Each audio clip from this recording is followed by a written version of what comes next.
Good morning, everybody, and welcome back to Trials and Tribulation. Yep, we're back. Another day in a row with Phoenix Wright. I'm sorry, I just can't help it. You know, this is the last of the trilogy, and we're just chugging along. And you know what? I'm not sorry. Fuck you. More Phoenix Wright. Hell yeah. So yeah, last time we had a really short trial day. We got him found innocent. And then, immediately after, doomed him to be found guilty of murder. So that's good. All's well that ends well, really. You know, we got him off the hook of R1, so we're gonna get paid, and then he goes to prison anyway. For the murder that he definitely committed. But I guess we'll see what happens. We'll see what unfolds. My eyes all fucky. We're playing Phoenix Wright again. Can you believe it? Listen, there are more games I want to play. It's just they're not out yet. You know? So there's not much I can do. And we got a lot of Phoenix Wright games to go through, so, you know. Fuck it.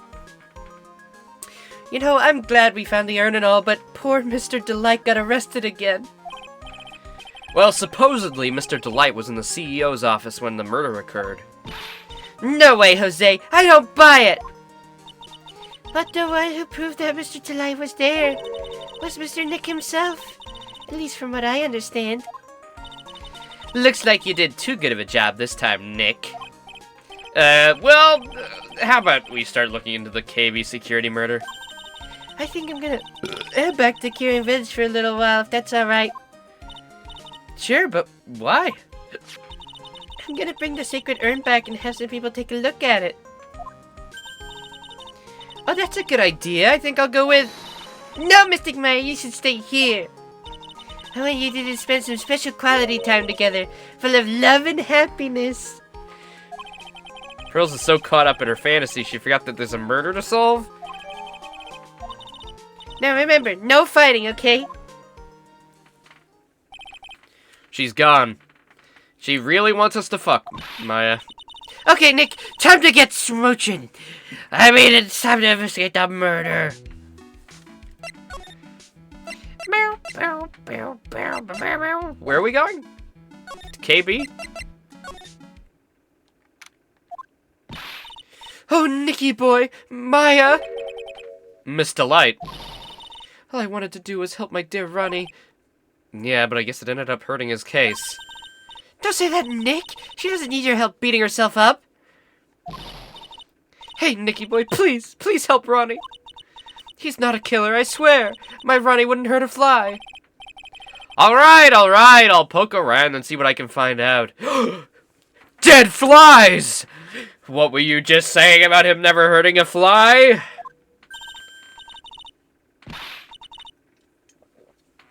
And what's this? A fly swatter in his bed? This ain't looking good. Really, are you serious? I'm so happy. I knew asking for your help was the right thing to do. I don't know what I can do to help anymore. I had no idea Miss Delight had such a vulnerable side. Time for me to take advantage of this. Listen carefully, Nicky boy. My Ronnie would never kill anyone. It's just not in him. No, I don't think he would either, Nick. Yeah, but you have to admit, he's got a bit of a temper to him. It's not that hard to imagine him just snapping and screaming, "Please die!" He would never say that! Anyway, Miss Delight, he might not be a killer, but he's still going around saying that he's a thief. I already told you, that's a fantasy for him. Miss Delight, I hate to say it, but you're the one living in a fantasy world. What? How dare you say that to me, Nicky boy? I know everything about my Ronnie. We don't have any secrets between us. Ronnie isn't the thieving type. He's so honest that he wouldn't even sneak a nap. He's so honest that he wouldn't even steal a glance. A thief? Ha! The very idea. I guess I just don't get it. Huh? Get what? Just can't understand how they can be so different and yet such a happy couple.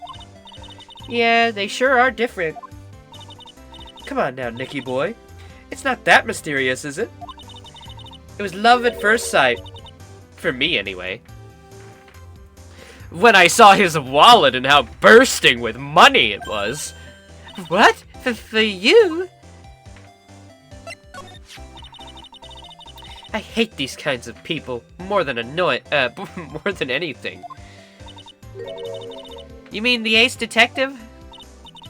No, I'm fine with ace detectives. Oh, then you mean thieves? No, they're alright too. I just hate thieves that pretend to be ace detectives. There's nothing I hate more than cowardly men. By the way, why did you go to Detective Atmy's office anyway? Well, as the trial went on, I started to get more and more anxious. I went there to try find out more about the real criminal. The real criminal? Yes, obviously the real Master Mask is not my Ronnie, right? Yeah? And Detective Atmy knew more about Master Mask than anyone else. They mentioned him on the Great People Around Town segment on TV. So then you went there to ask him some questions? That's right. I'll do whatever it takes to save my man. Oh, that's sweet. The secretary said the ace detective isn't in right now, but I forced my way past her and into his hideout. Wouldn't exactly call that office of his, hideout. That bag was sitting right there on top of the table.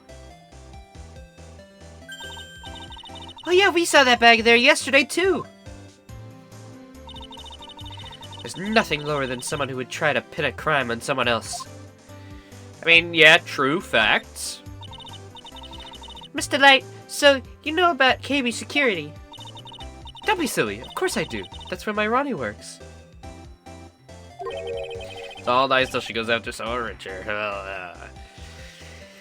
So she thinks he still works there, huh? Yet according to what we heard yesterday... Come on, don't tell me you didn't know. Ron DeLay was once an employee of KB Security. He was a professional security guard.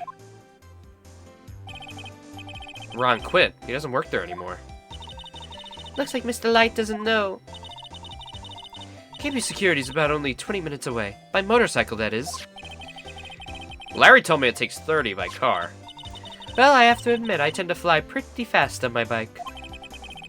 Make it to KB Security that fast? Are you sure you aren't literally flying? Why don't I give you a ride sometime? Or better yet, how about now? Nick, you can hold on to me. Maya, I don't care. You can hang off the side. We have a sidecar. No, I'll pass the thanks. Why don't you just tell us where it is and we'll go ourselves? What a scaredy cat you are, Nick. Mr. Light told us the location of KB Security. To be honest, I'm with Nick all the way on this one. Completely, wholeheartedly. I would never, ever, ever, ever step foot on a fucking two-wheel bike that flies down the motorway. No. I couldn't think of a worse way to, like, transit anywhere. That is the epitome of I'm gonna die. And here it is. Here's my death. Like, you're not balanced, for one. For two, there's several way larger vehicles than you on the road that can easily crash into you and kill you pretty quickly. And it's loud. Culminating in one of the worst inventions, I think.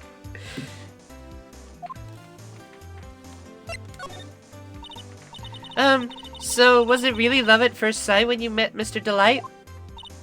Well, maybe not at first sight, but Ronnie saved my life. Saved your life? I was at work one day when two robbers suddenly rushed in. Well, I'm not the kind to just curl up into a little ball in the corner, so I fought back. Robbers? Yeah, they took me hostage. I was so frightened. They were both carrying these huge knives, and I broke down into tears. Yeah, I would too if I were in that situation. Oh, I think I get it. Did Mr. Delight come running to save you? Yes, exactly. I remember he looked so handsome in that guard uniform of his. He went right up to those knife-wielding robbers and screamed in their faces. Please, stop it! He screamed.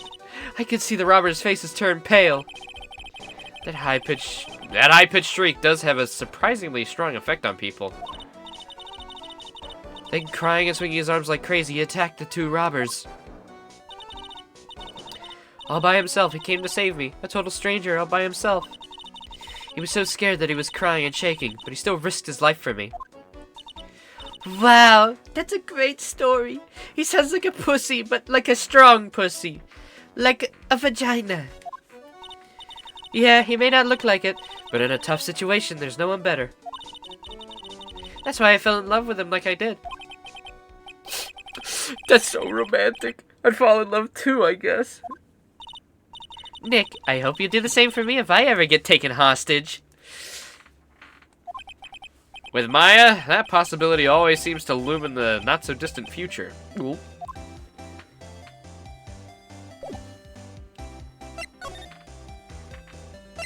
He's still a wimp.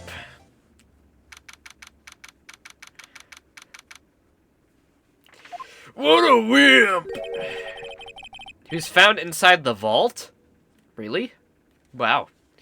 So I guess this is where it all went down, huh?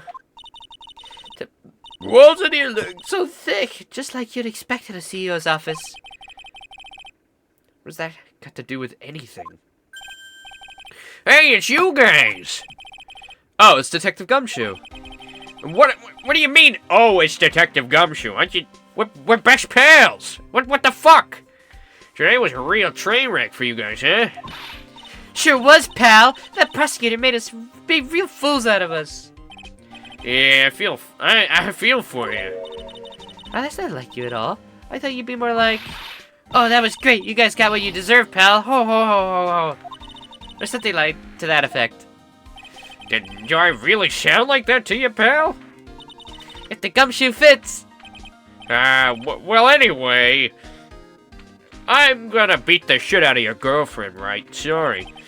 The point is, I can tell when someone puts their heart into their jobs. And I can sympathize when things don't go your way.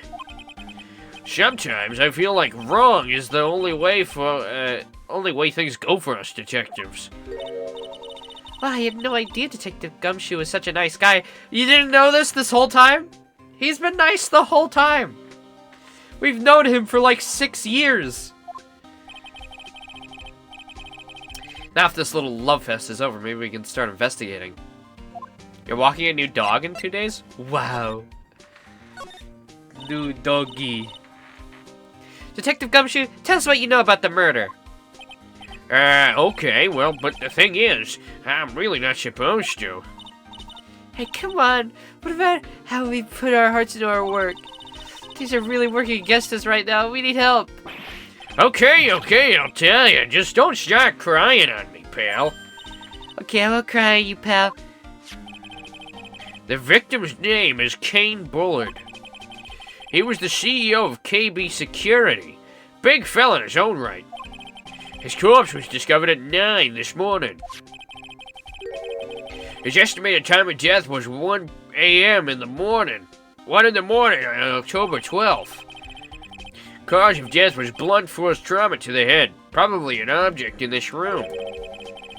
Happened at the exact same time as the Master Mask was stealing the urn, huh? Cerebral hemorrhaging. So why did it take almost an entire day to discover the body? There's a good explanation for that one. Bullard's body was stashed away inside that safe. Safe? Well, it is pretty big. Nobody had heard from him, and when they opened the safe this morning, out he came. Oh, so the body fell out. White string must be the shape of where he fell out.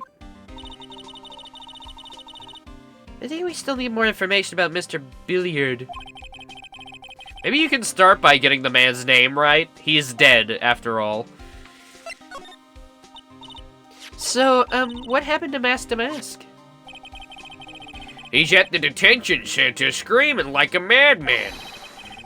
Investigate me again, he keeps yelling. No, I didn't mean him. He's not the real thief anyway, right? Oh, you mean that detective at me? Oh, that was great. That guy got what he deserved. We made sure he got the death penalty, pal. Now that's the detective I know and love. Think about it. Atme was always around when the calling card showed up. But he always mysteriously disappeared when the heist took place. I was hiding at the crime scene. Yeah, right. That's the lamest thing I ever heard. That's how you just knew he was the thief. That would explain how he was able to retrieve the stolen item he keeps bragging about. Yeah, he just did that to make himself look like a great detective, that's all. There's just one thing I can't figure out about his first heist. His first heist? Yeah, the Terror of Amanon case. There was a witness on that one. A witness? Here, I saved the newspaper clipping. Since the thief is already under arrest, you guys can keep it.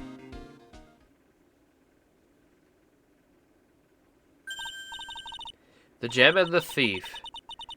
This guard here, haven't I seen him somewhere before? That's our guy! It's pretty small and kind of hard to see. Now that she mentions it.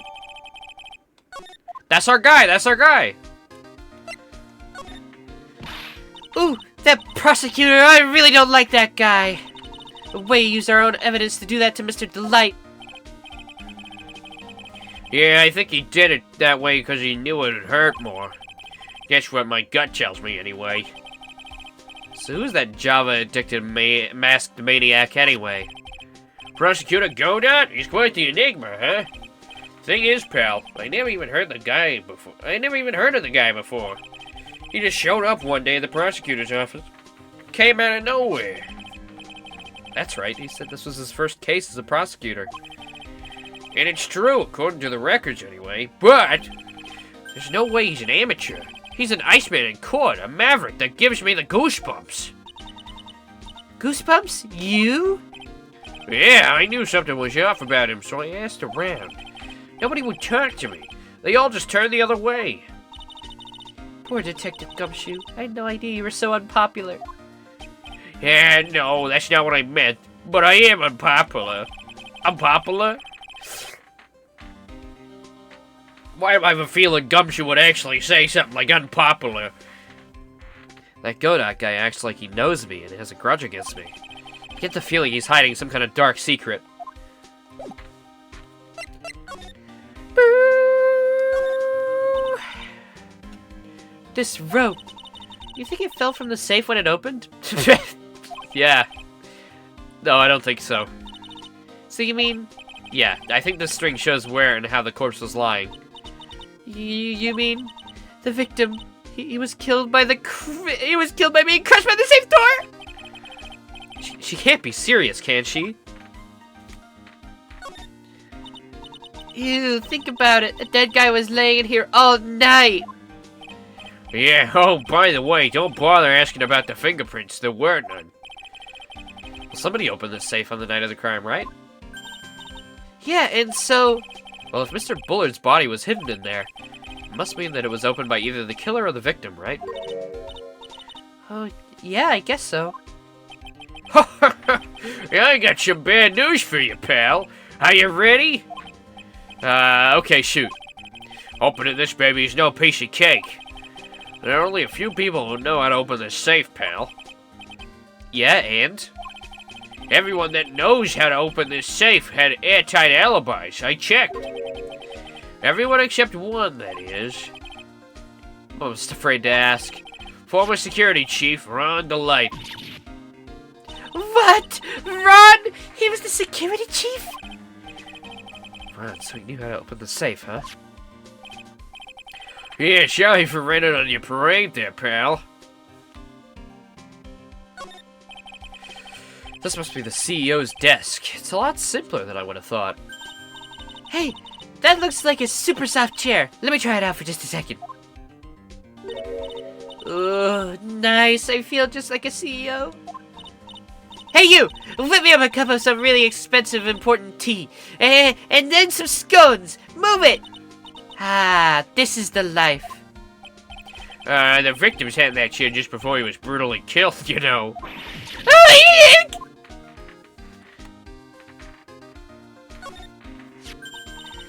well, there's a button here. Let's see.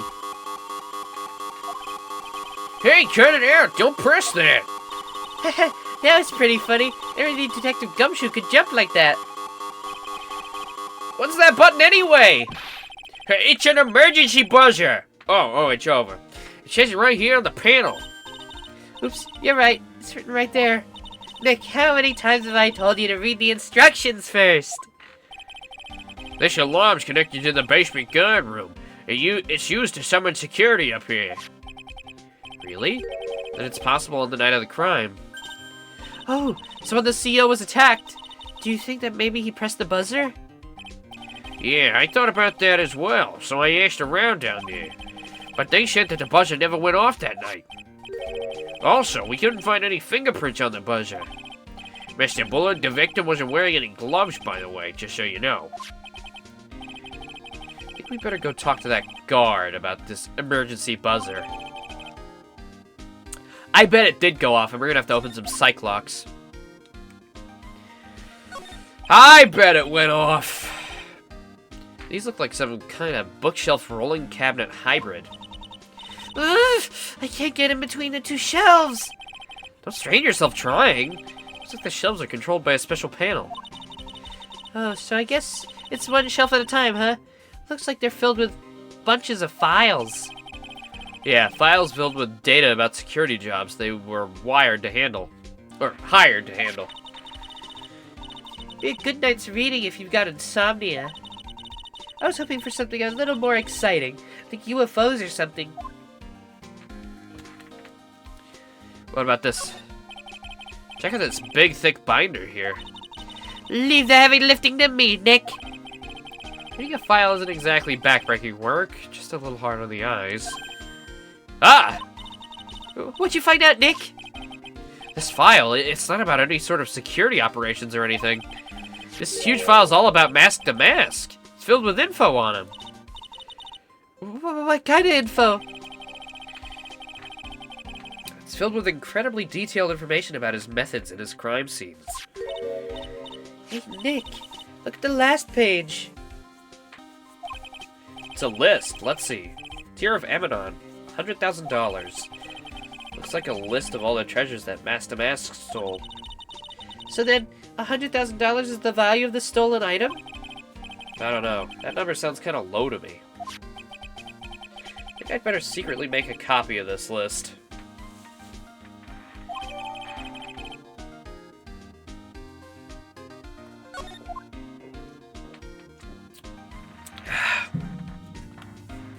I've got a feeling this has to do with this. Bring $50,000. I'll take that red diamond you received the other day instead. Red diamond. Tier of Amenon. Could that be the red diamond?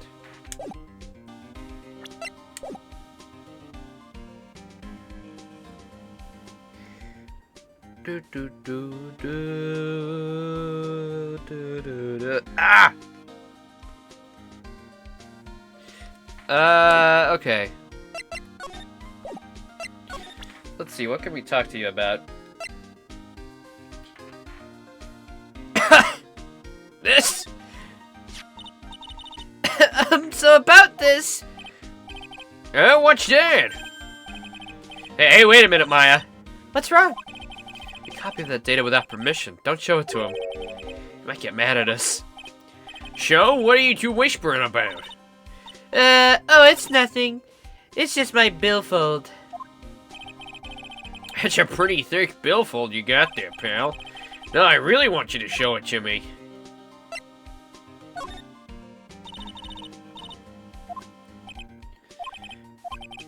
Okay, hold on.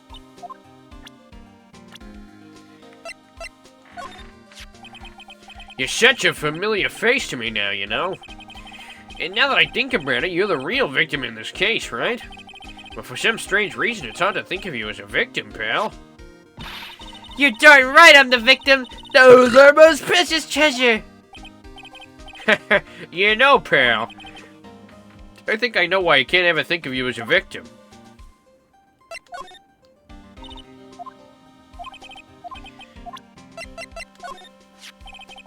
pretty goofy-looking face, if you ask me. Hey! What are you doing carrying that around with you anyway? It's not like we ever need it. She's got a point. Oh, that's Miss Mia Fey. She was a truly beautiful person, pal. Huh? You knew her? You knew my sis? Sure, everybody in the police force knew her. We all lost a great friend that day.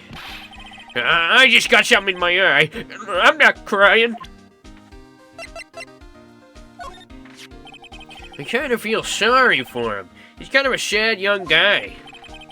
Yeah, he seems to have a habit of always getting arrested prematurely.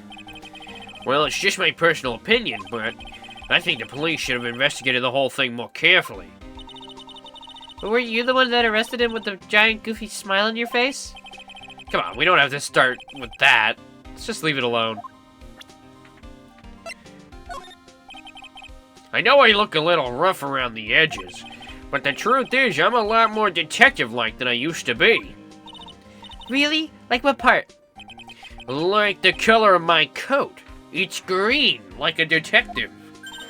Ah, you're right! Yeah, but what about the insides of the coat?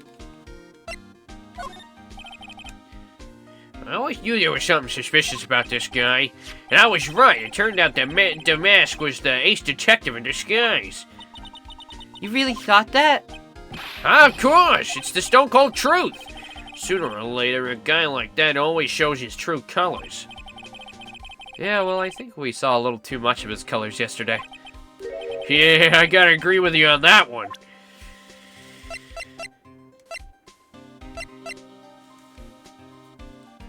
Is that little bit under his eye like a...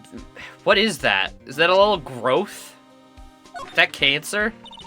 Detective Gumshoe, tell us more about Shane Bullard. Bluebird. That's Kane Bullard, not Shane Bluebird, pal. Oh yeah, the victim in this case just doesn't make much of an impression on me.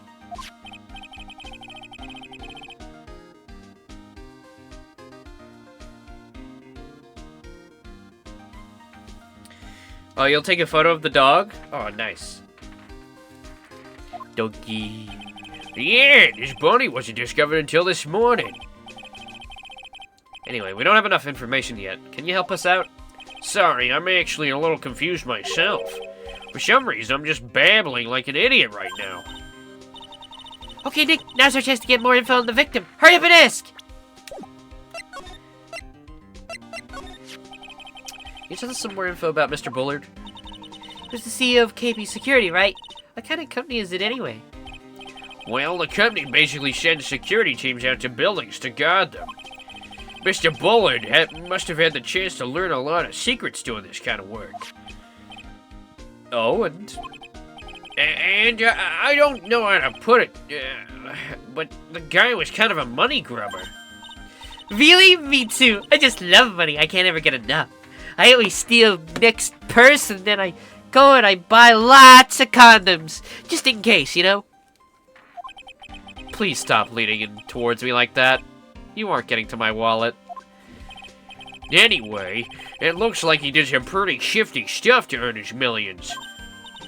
Oh, so that's my problem. I need to be shiftier. Let me go already. Apparently, he was involved in selling trade secrets between rival companies. Ooh, that's pretty dirty and underhanded. Yeah. Oh! KB Security used to head security operations against Mask to Mask.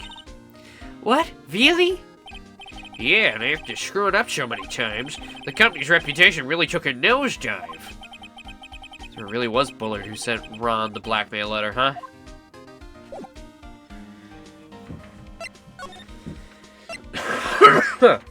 I'm dying. Whoa.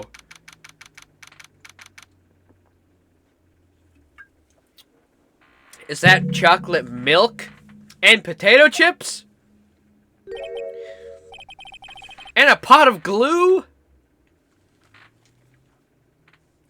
Wow, this is really something else. For a security guard office, it sure doesn't feel very secure. KB security guard.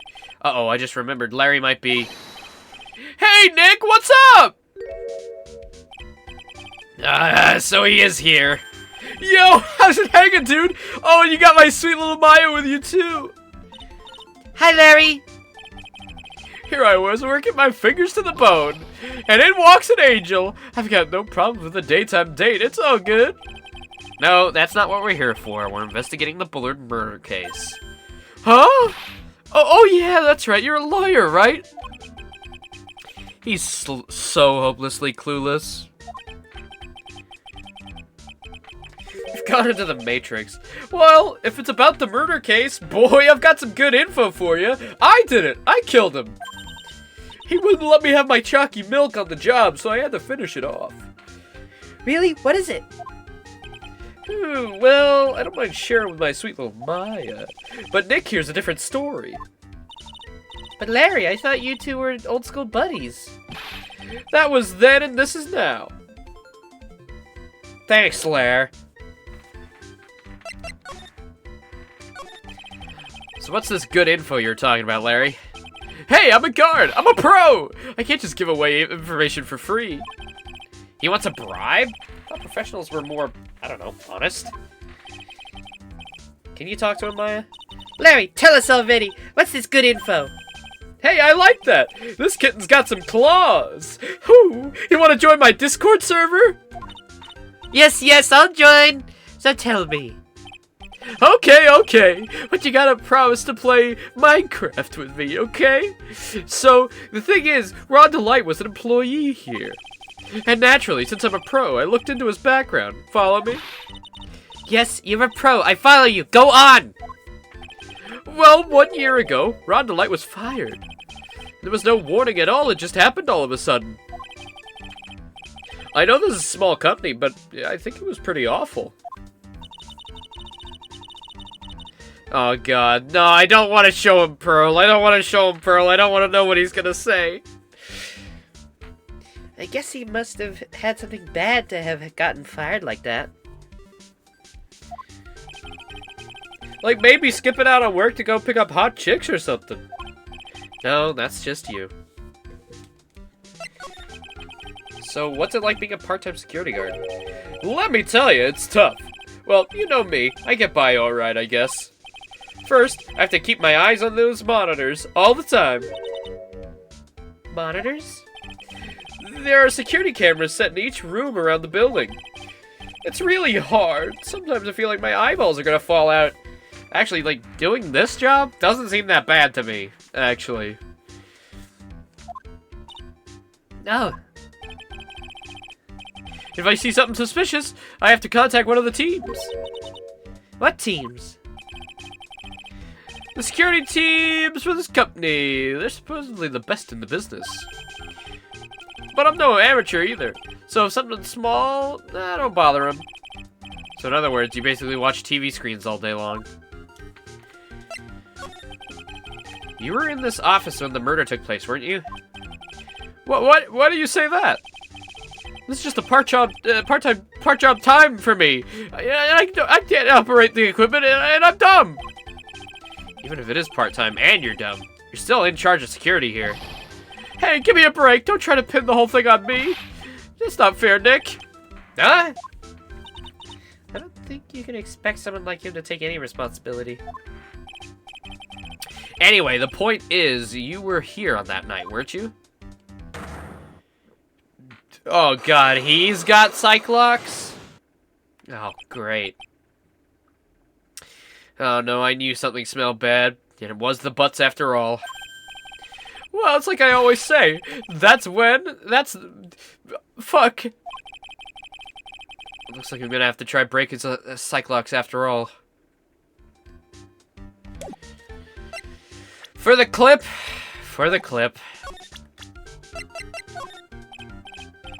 Hey Larry, there's something I want you to look at. Hey Nick, I told you, I'm a pro. You don't interrupt a pro when he's working. I don't have time to sit and chat with you, alright? Oh, is that right? Oh, naturally I've got time for you though, Maya. Okay, he didn't say anything. You don't got the time, Alright, let's try and, squeeze that info out of him.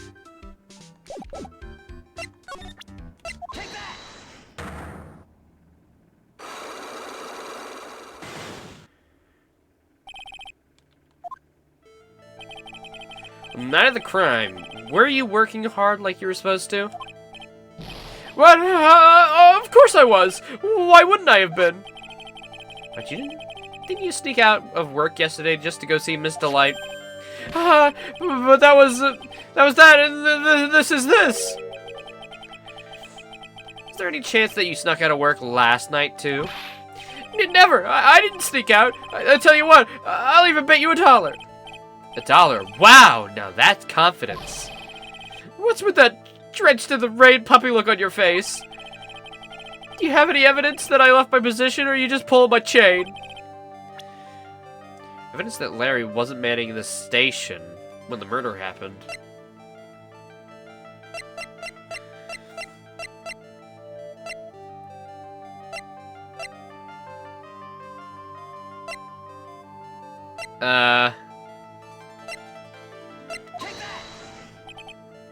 Whew, I was scared for a minute.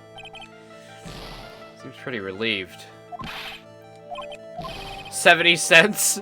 What's with the baby who had his favorite toy taken away from him look on your face? Well, the fact he was in the safe. Oh, maybe I show him... Him?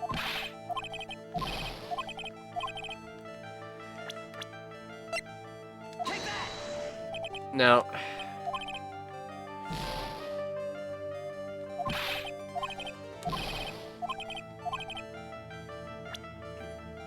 Wasn't him.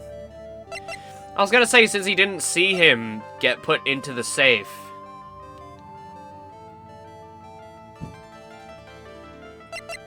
Or maybe just... Did I show the autopsy report?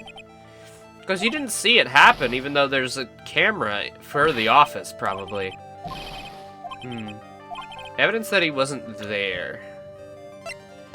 That they weren't not watching. Oh, maybe I get him to talk about this?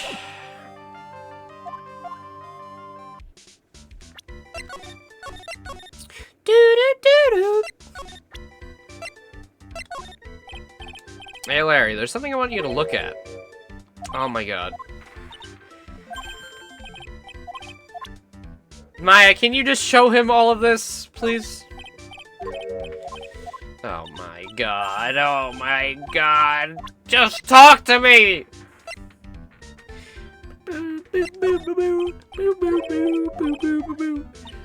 Do I have evidence against him right now? I don't even know. Cerebral hemorrhage from blood.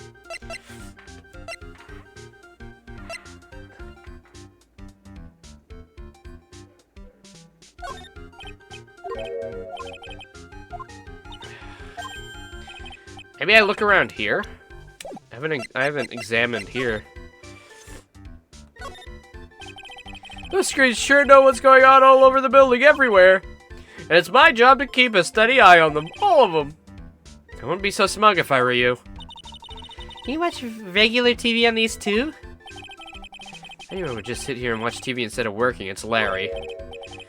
Hey Maya, I'm a pro, okay? Besides, you can't get regular TV on it. And how do you know that, Larry? Because that was my first bit of investigation, if you know what I mean. Something from the other trial? I know what you're thinking! It was a professional investigation, right?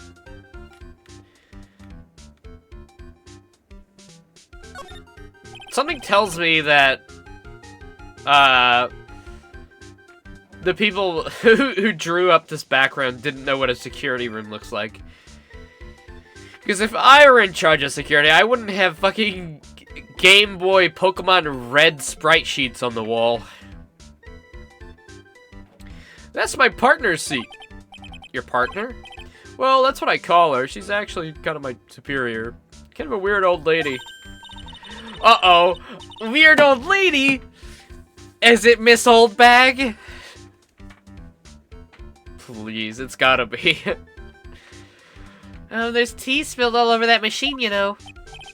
Oh, don't worry about it. Just the other day, I spilled some chocolate milk on mine. Still works fine, more or less. They really know how to build them, I guess.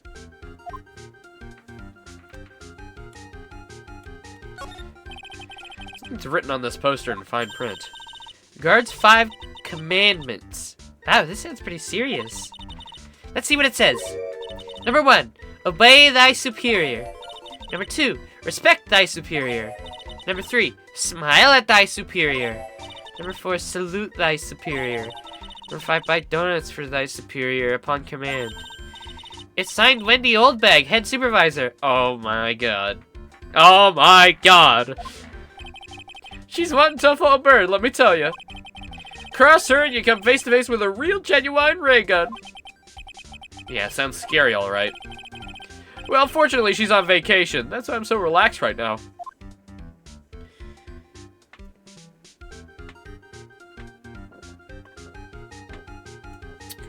So we're not gonna get to see her. Yeah, right, it does look like Pokemon. I don't know why that's there. Hey, Larry, that's your jacket, isn't it? That's right! Did you know you hung it on top of some kind of lever? Yeah, sure, I was told to never ever touch that lever. She scolded and huffed at me. Something terrible will happen if you do. Got it, Greenhorn? So why hang your jacket on such an important lever? Because it got me curious. If the jacket's weight pulls the lever down, that's what they call an accident. Doesn't the suspense just kill you? What'll happen, huh? It's true. It's killing me too. What about you, Nick? Yeah, but for a different reason. Wow, take a look at all these here. Hey, Larry, what are they?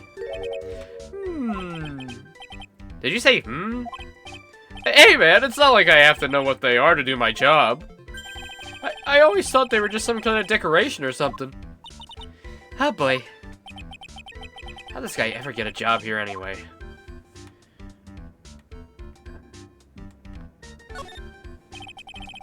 That's my workstation. Pretty cool, huh? I keep a steady eye on the monitors and use that mic for communicating. Look at all this equipment. It must be hard to operate. No biggie. I think there's an instruction manual somewhere in this room. Somewhere? Instruction manual? What are you gonna do in an emergency? Well, I guess I'd start by calmly looking for the instruction manual. During that time, my partner, the old lady, would calmly look for her reading glasses. That's what us security professionals call teamwork. Even Maya and Pearls could run this place better. Hey, what's that supposed to mean? That you guys are better than Wendy Oldbag and Mr. fucking Potato Chips? Try the keycard? The keycard? Oh, show him the keycard? Yeah, I did. See? Proof he wasn't watching. Do I have that? Do I have proof he wasn't watching?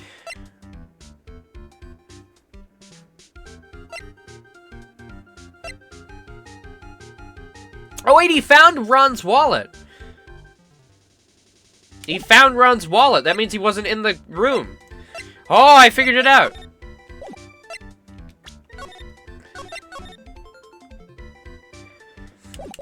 He couldn't have been in his fucking security office if he found Ron's wallet, right? Because he's the one who brought it over. Yeah, that's definitely it. That's 100% it.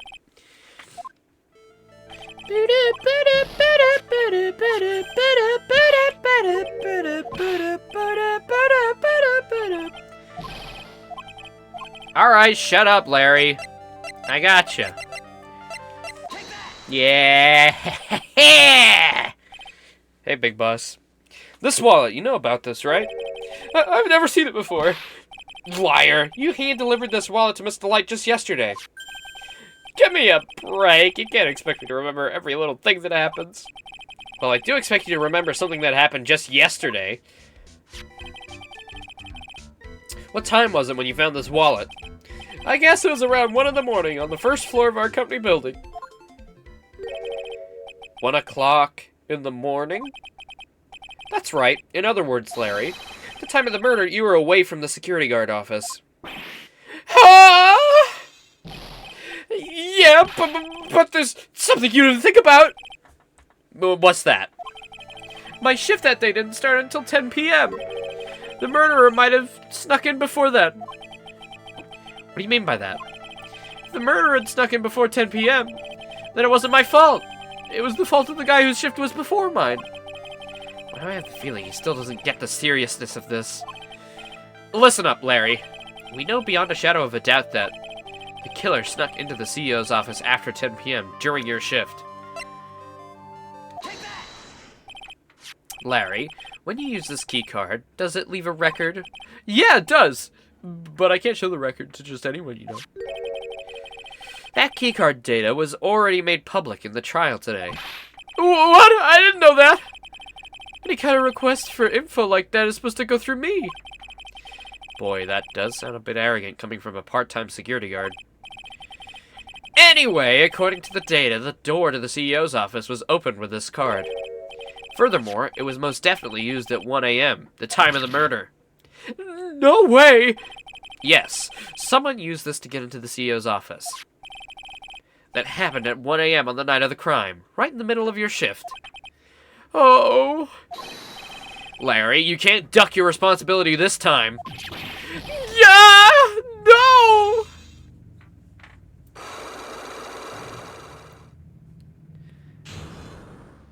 Sorry, Larry Bear. Tell us all about that night of the crime. Oh, I knew it. It's all my fault. It's my fault that the boss was killed. My fault! Larry.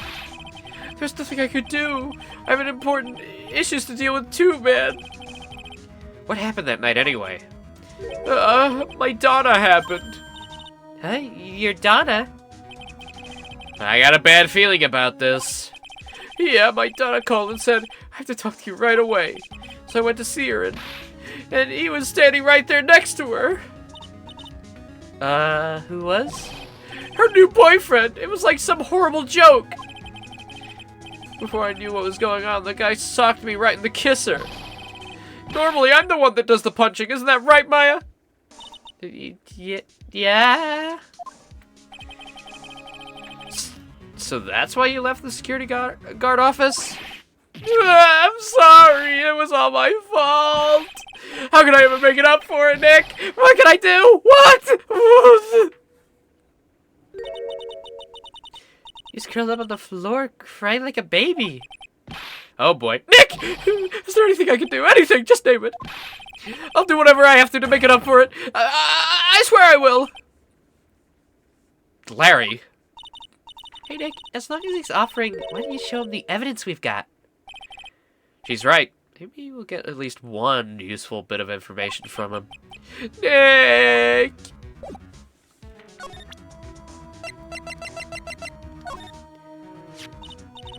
So what about this? Huh? Maya, you shouldn't have a love letter for me. No, sorry, this is a blackmail letter. What? How do you know about that, Maya? Huh? How much is Alexis demanding this time? Who is this Alexis? Didn't we show this letter yesterday too? I'm pretty sure we did.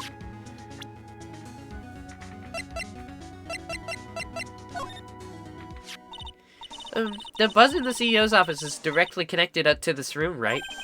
That's right. Just like my heart's connected to yours, Maya. Uh-huh. Go ahead, Maya. Press the buzzer in your heart. I promise I'll come running to your rescue like the professional guard I am. Wow, that was pretty good. Thanks. I try. You think you could tell us more about the buzzer now? Yes, please. Tell us. Okay, I guess so. Prepare to be wowed.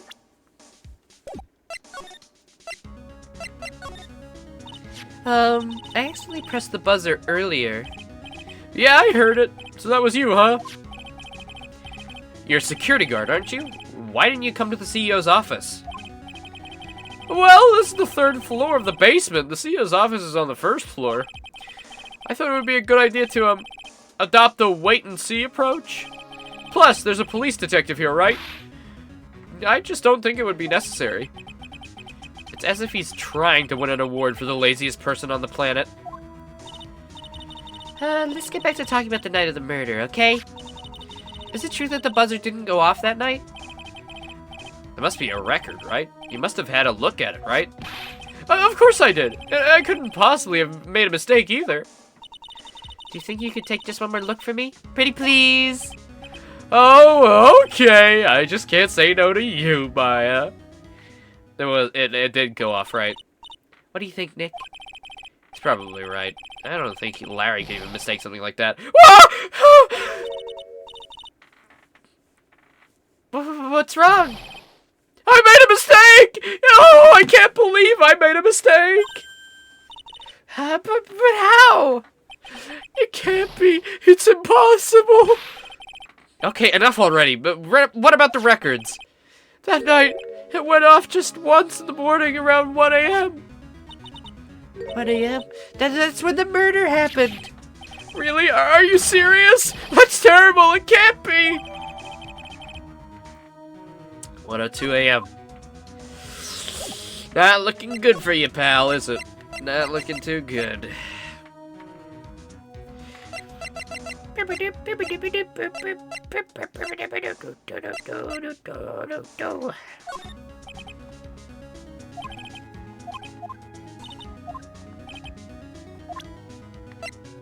Try this. Nope. We might have already got the info we needed. Yeah, I think we hit the nail on the head with that. You guys really made me reflect on the way I've been living. But the only problem is, with all this reflecting, where's the time for love? Frankly, I think reflecting is a bit overrated, you know. What are you going on about, Larry? Plus, do you honestly have any new info on the buzzer record? Huh? The record? No, nothing at all. This guy reflects about as much of a piece of black carpeting. Oh, you want to try Pearl now? Seeing her makes me remember how important it is to stay young at heart. Even when you grow up, you gotta keep part of your heart that's still pure. You're so right about that. I'm impressed that you can still think like that, Larry. After all, you went through some pretty tough times as a kid. Huh? I did? Something tells me more about self-induced amnesia than having a pure heart. Alright, well, look at that. There we go. That wasn't weird at all. That was quite nice. Pure at heart. I like that. Good job, Larry. You're beating the allegations, finally. Wow, you've gotten even cuter since the last time I saw you. Oh, really? Yeah, you look totally different than 2 years ago, don't you think, Nick?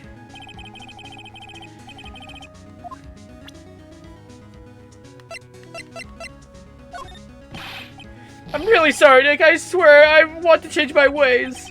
But the thing is, I just don't have any interest in men. Larry's your stereotypical guy, all right. You're 26 years old, right? Okay, is it all the same? Don't you think it's about time you had a long, hard look at your life? Sure. The only time you can really screw up and hope to recover from it is when you're young. Oh, well, I guess so. Naturally, I'm not talking about you, Maya. You're already perfect.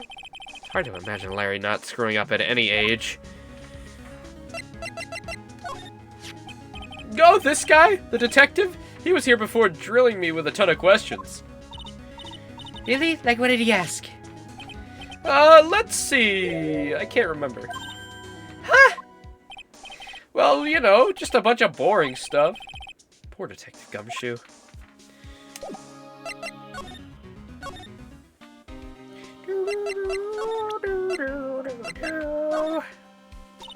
Detective Gumshoe, about this right here. Sure, you showed your belief. Oh, wait. I showed him the wrong thing.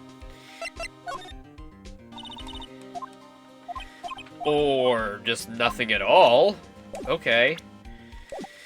Are we done then?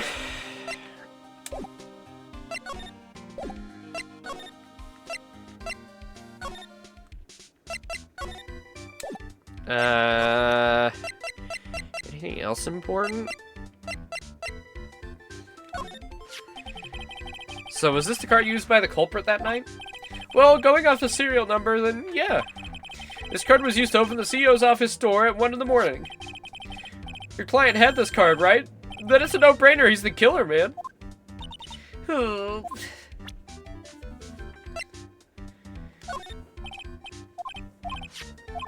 Oh, whoops. He is actually saying something. Nobody ever accused you of being a thief. It's too much work for me, making plans, writing calling cards, etc., etc. I'd rather just pull a dine and dash at a burger joint. Burgers? I love burgers too. Really? Well, how about it? Want to go on a burger date tonight? Please pay for the food, because I'm not defending you again.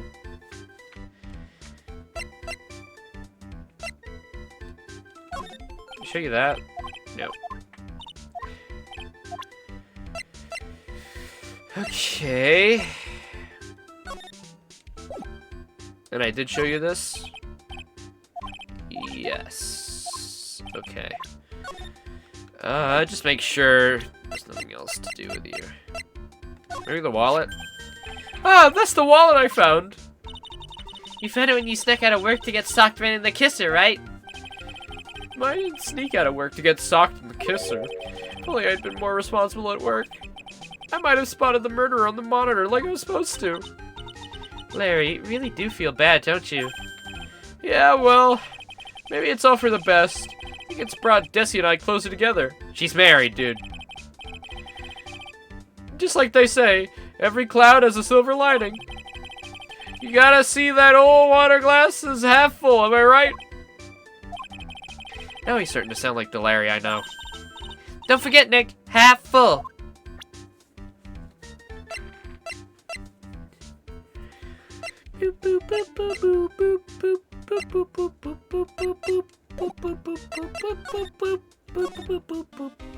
Alright, let's go. Let's go. The Treasures of Curing exhibit is all ruined now. I'm sorry, it's just so sad. This is our big chance for everyone to learn about spirit channeling. Yeah, I can cheer her up somehow. Well, now that we've got the Sacred Urn back, maybe you can maybe they can reopen it. Really? Sure. Maybe we can label it the Urn of Master Desires. That'll probably attract a lot more attention. Whoa! Whoa! Whoa! That's brilliant, Nick! We can clean up and be filthy rich! Woohoo! Oh, that's surprisingly easy.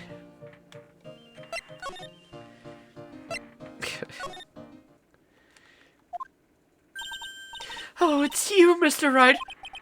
I was thinking Miss Andrews would be around. So, how's it going? What about the Sacred Urn? The urn? Oh, that's already been taken care of. What do you mean, oh, that? Taken care of? Do you mean it's been found? Yep. It's been brought in. It was brought in during the trial today. Wow, really? You really are the greatest, Mr. Wright. Mr. Wright had nothing to do with it. It was all Master Mask's wife that found it. No, it was Ron's wife. Master Mask was the detective. Well, anyway, I'm ever so relieved. I just heard about it on the news. That detective was actually the thief all along. Looks that way right now. It looks that way right now. You don't have to buff up your voice. I know you're feminine at heart, Phoenix. I'm the one who ended up hiring Damask to guard the treasures. Don't blame yourself. You were just doing your job. Hey, Nick, if she wants to apologize, you should let her. So, when was it that you hired Detective Atme again? About 20 days ago. And when was it that Master Mask's calling card arrived? That was about 10 days ago. So he sent a calling card to the very place he was hired to be a guard. I guess that's it then. Detective Atme must have really wanted that Sacred Urn after all. I guess so. What? So Master Mask murdered someone as well? Well, that's how things look right now. Yes, but I thought that he was here stealing the urn at the same time. Well, we're talking about a criminal mastermind, so anything's possible. Nick, let's get down to business already. On the night of the theft, did you notice anything suspicious about Detective Atme? No, I couldn't have. After all, he was hidden the entire time. I never even caught a glimpse of him. He claims that's the way he always operates. That's just what he says so he can have an alibi when he commits the thefts himself. Yeah, he was caught in the crime scene photo, dressed up as Master Mass pretty well. So glad that you got the secret urn back. Yeah, there's something that bothers me about it. But what is it? Not exactly sure, but somehow the urn that came back seems different. Yeah, it's put together and covered in pink paint. Really? You would know anything about that, would you, Miss Andrews? No, I don't know anything. Why would I? Okay, Miss Andrews, why are you holding things from us again?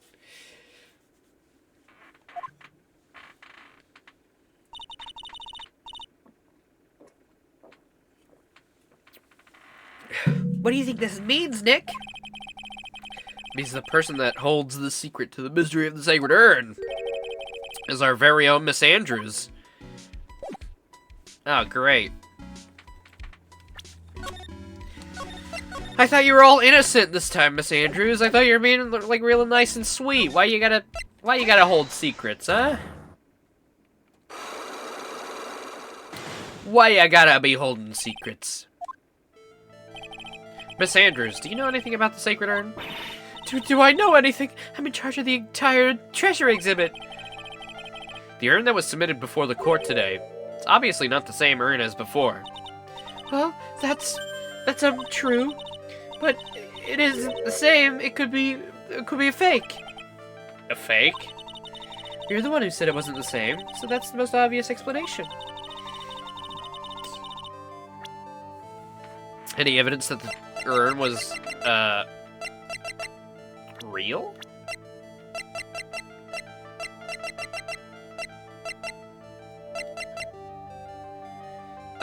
Do I have the urn in my... I mean, I got this.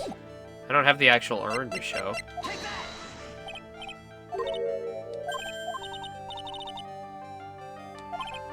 It's fake too, as I suspected. Any evidence that the urn was... Oh, wait, Amy. No? Not Amy Faye? The urn has Amy Faye's spirit, and then it was reconstructed to say Amy instead of I am. Okay.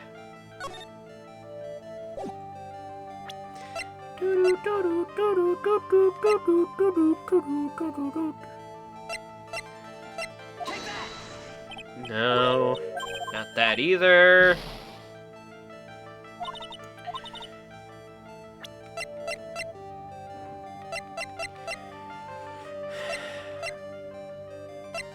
Wait, does this have something in it about it? No.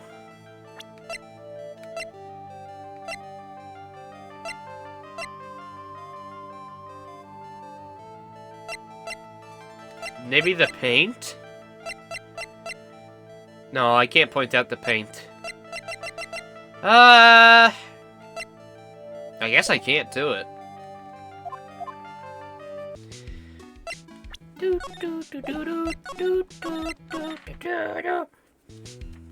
Alright.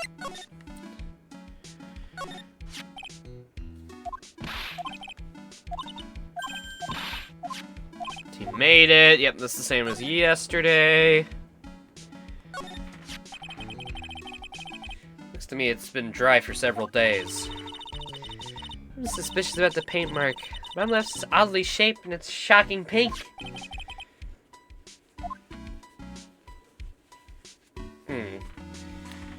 Organi. Organi. Seems like this is all the same.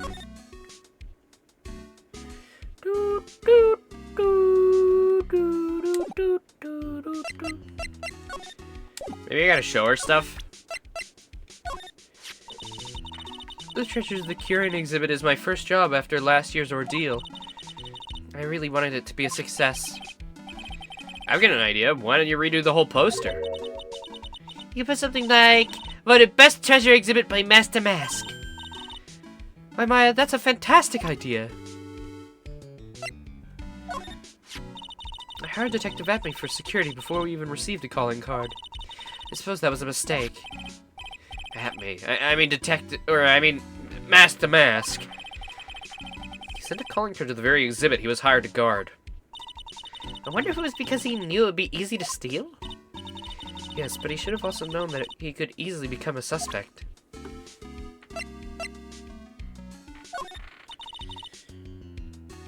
The security camera was provided by Lordly Taylor Department Store. Took a close look at it on the day after the theft. The timestamp on the photo is definitely real.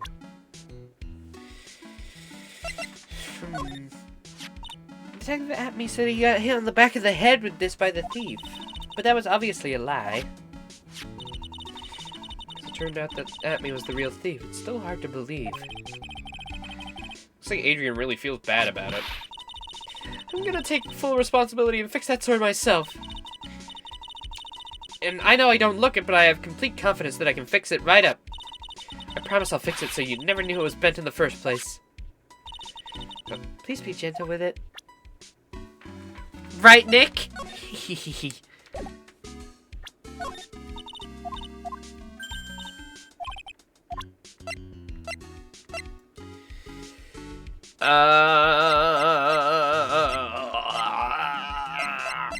I don't know if I can show you anything else important.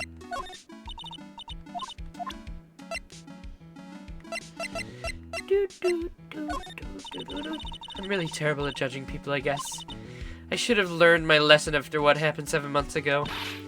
But I didn't. I got taken in by this flim-flam detective. Don't feel so bad. After all, we're here to help. Yes, Mr. Wright is a really wonderful man, isn't he? That should have made me happy. But she just admitted she's terrible at judging people. Oh, come on. I can tell you're happy anyway. I can see it in your pants, Nick. Hey! Keep out of there. You've certainly changed since I last saw you 7 months ago. Really? Yes, you look like you've bulked up a little. Well, now that she mentions it, I guess I have gotten a little stronger. Such a dork. I guess I don't have it. Oh wait, can we go to Curing? And check in with Pearl? Wow, this place is literally crawling with cops. What do you expect now that they know he was actually Master Mask? This must be incredibly embarrassing for them, don't you think? Yeah, I guess they're trying to make up for it by tearing the place apart. Hey, just noticed, Gumshoe isn't nowhere to be seen. Well, he's a homicide detective. He's probably working on the murder case. Wasn't he in charge of the Master Mask investigation all the way up until yesterday? Well, a murder case is a lot more interesting, isn't it? He'd say something like, "There's nothing like a good murder case, pal." Points for the quality of the impression, but I'm not sure Gumshoe has bloodlust, Maya.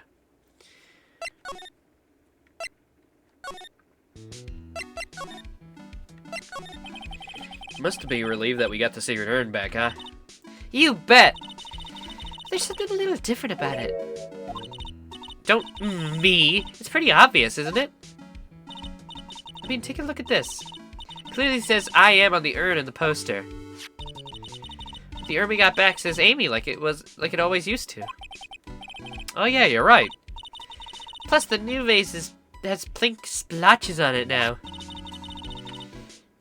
I'm sure they weren't there before.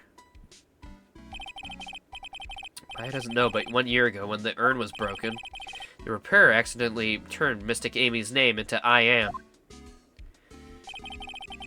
And that repairer was one mechanically unskilled little Pearls. But still, I don't remember ever seeing pink splotches on it. Is it possible the urn's a fake? I'm sure Pearls will find out that once she's back in Curie Village. Yeah, I suppose. Now I think about it, Maya hasn't been back to Curian Village in a long time. So, I guess people still go to Kyrian Village to do their training, right? Yep. If you want to become a spirit medium, you need to undergo severe training. So why haven't you been training lately, Maya?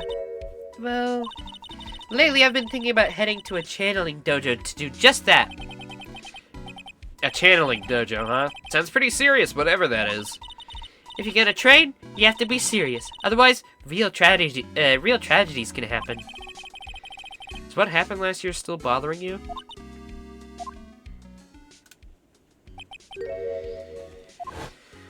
Yeah, right. I remember. Bang! That murder. It wasn't your fault, Maya. You know that, don't you? I suppose not, but I guess I'm still a bit shaken up, that's all. Sounds like being the master of Kyrian's gonna be a heavy responsibility. Can we go there now? We talked about it?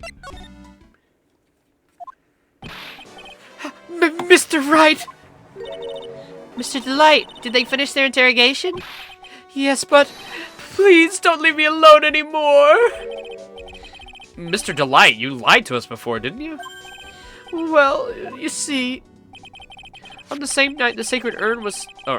sorry. That's my impression of you, you fucking idiot. On the same night as the sacred urn was stolen from Lordly Taylor department store, a blackmail letter you got summoned you over to KB Security to hand over some money. And then, that's where the CEO, Kane Bullard, was murdered. But there's only one Ron Delight, right? So the only question is, where were you on that night? This time I want to hear the whole truth. Your life depends on it. Okay. Mr. Delight, do you still insist that you're mask to mask? Isn't that what I've been saying since yesterday? That was a quick response. Tell me about it. To be honest, it's starting to get irritating. But listen, Mr. Delight. At the trial today, we learned the true identity of the thief, didn't we? Yep. Mr. Atme.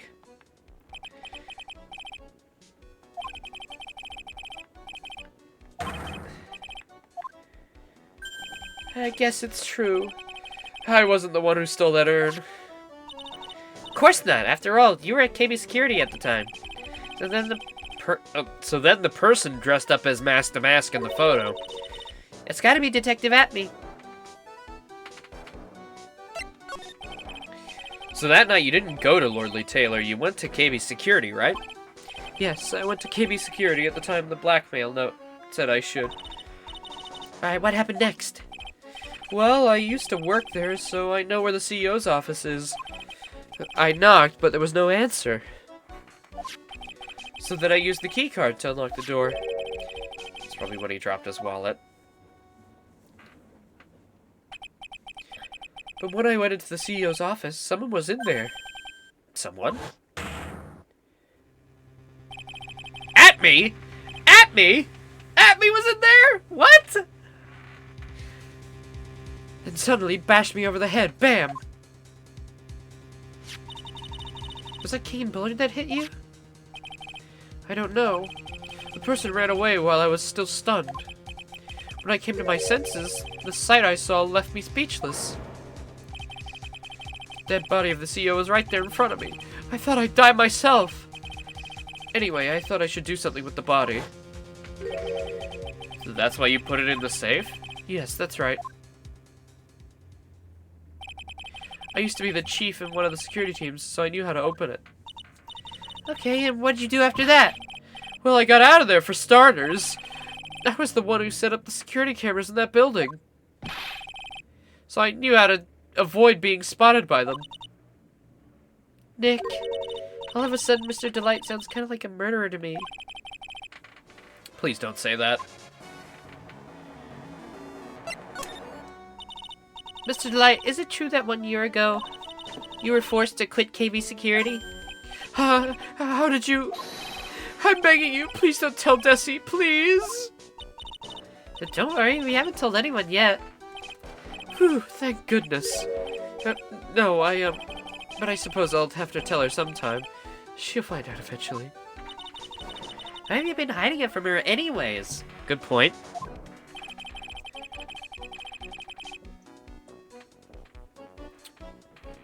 Desi would despise me if she ever found out I was living a life of crime. A criminal, a thief. She'd never forgive me. My marriage would be over. Knowing that, why'd you become a thief in the first place? Wait, already... What? Because Desi spends money like it's water. There's no job in the world that could bring in enough money. Except being a thief. At least that's what I thought anyway. So we became Mask the Mask for Desiree, huh? We already proved you aren't him, though! You're not him, Blood. Once I decided to become a thief, I started studying like crazy. Studying? Like what? Petty Larceny 101? The history of pilfering? No, I watched a lot of movies and read a lot of novels about great thieves. Oh yeah, I admire you for doing your homework, if for nothing else. Well, the great ones have their own trademarks, flashy costumes, calling cards, unique laughs, catchy slogans like, "Farewell, my friends." I figured I'd need to do a good job with that if I was going to make a splash. Yeah, I guess you really can't say goofy stuff like that unless you're a master thief. Farewell, or we shall meet again. You know, hokey stuff like that. Desi, she really has a thing against criminals. You have any idea why that is, Mr. Delight? Well, if you want to know the details, you'll have to ask her. But the thing is, after I lost my job at KB Security, I needed to earn money to keep Desi satisfied. Lots of money. But I couldn't just seem to find a good job. That's why I wound up becoming the thing that Desi hates most, a thief.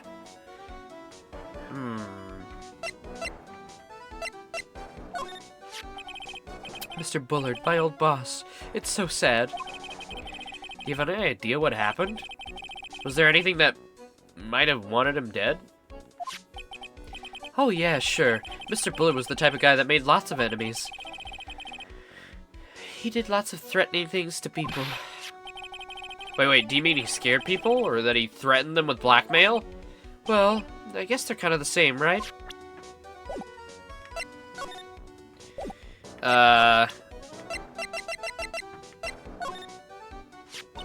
So, was this blackmail letter sent to you by KB Security CEO, Kane Bullard?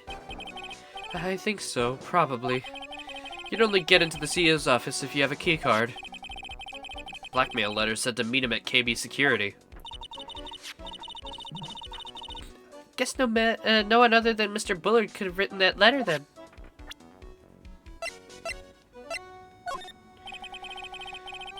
I was at KB Security around 1 o'clock that night. I took out my wallet to open the door with the keycard. So that's when you dropped it? I'm sorry. I should have told you the truth earlier. What are you still doing with this keycard anyway? Didn't you return it when you left your job at KB Security? Of course I returned it. Don't be silly. But it got sent back to me along with the blackmail letter. With the blackmail letter? Yes, it said, use this to enter the CEO's office.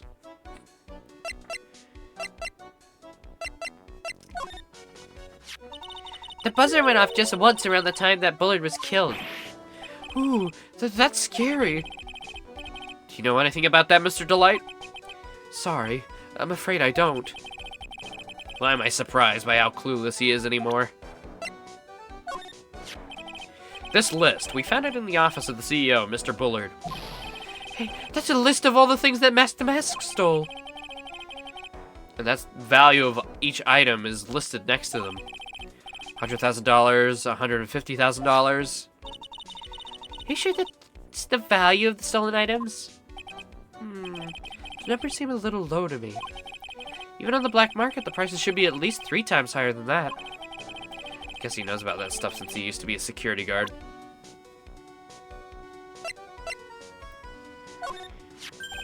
Hey, this is an article about my debut heist. Boy, that was a tough one. Before I knew it, they were hot on my tail. But Master Mask, you must have gotten away, right? It says in the article that he disappeared. That's right, I got a sudden burst of inspiration. I hid my Master Mask costume in a nearby plastic bucket. And I quickly changed into my security guard uniform. Pretty clever, eh? Wow, awesome! Wait, hey, hold the phone! The guard in this photo, is this you, Mr. Delight? That's right. Nice trick if I do say so myself. Is he actually Mask to Mask? Now I don't know. Nice and easy to figure out. Even Pearls could see through this in a heartbeat. As you might expect, Detective Atme found the disguise. He truly deserves the title of Ace Detective. Detective Atme found the Mask to Mask disguise? That's interesting. Yes, and I heard that he brought it home with him. So that's it. That's when Atme got his hands on this. Thanks to that, I got the chance to remake my costume. That must have been really time-consuming, huh? Yes, it took quite a while to complete. Anyway, a few days after that, I received the first of the blackmail letters. But blackmail letters? You got them starting when? Tell me more, now! Hey, calm down. Don't get so worked up. Ooh!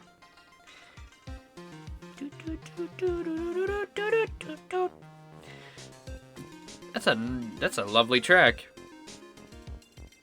Boo boo boo boo boo boo boo boo boo boo boo boo boo boo.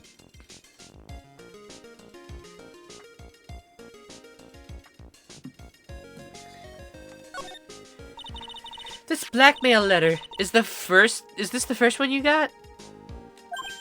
No, of course not. But this is the first one that ever called me out to a specific location. So, did you start receiving blackmail letters after this incident? Yes, just a few days after the Tears of Eminon heist. That first letter, it said, I know you did it. So someone found out your secret identity? Just like that? It's not easy being Master Thief, you know.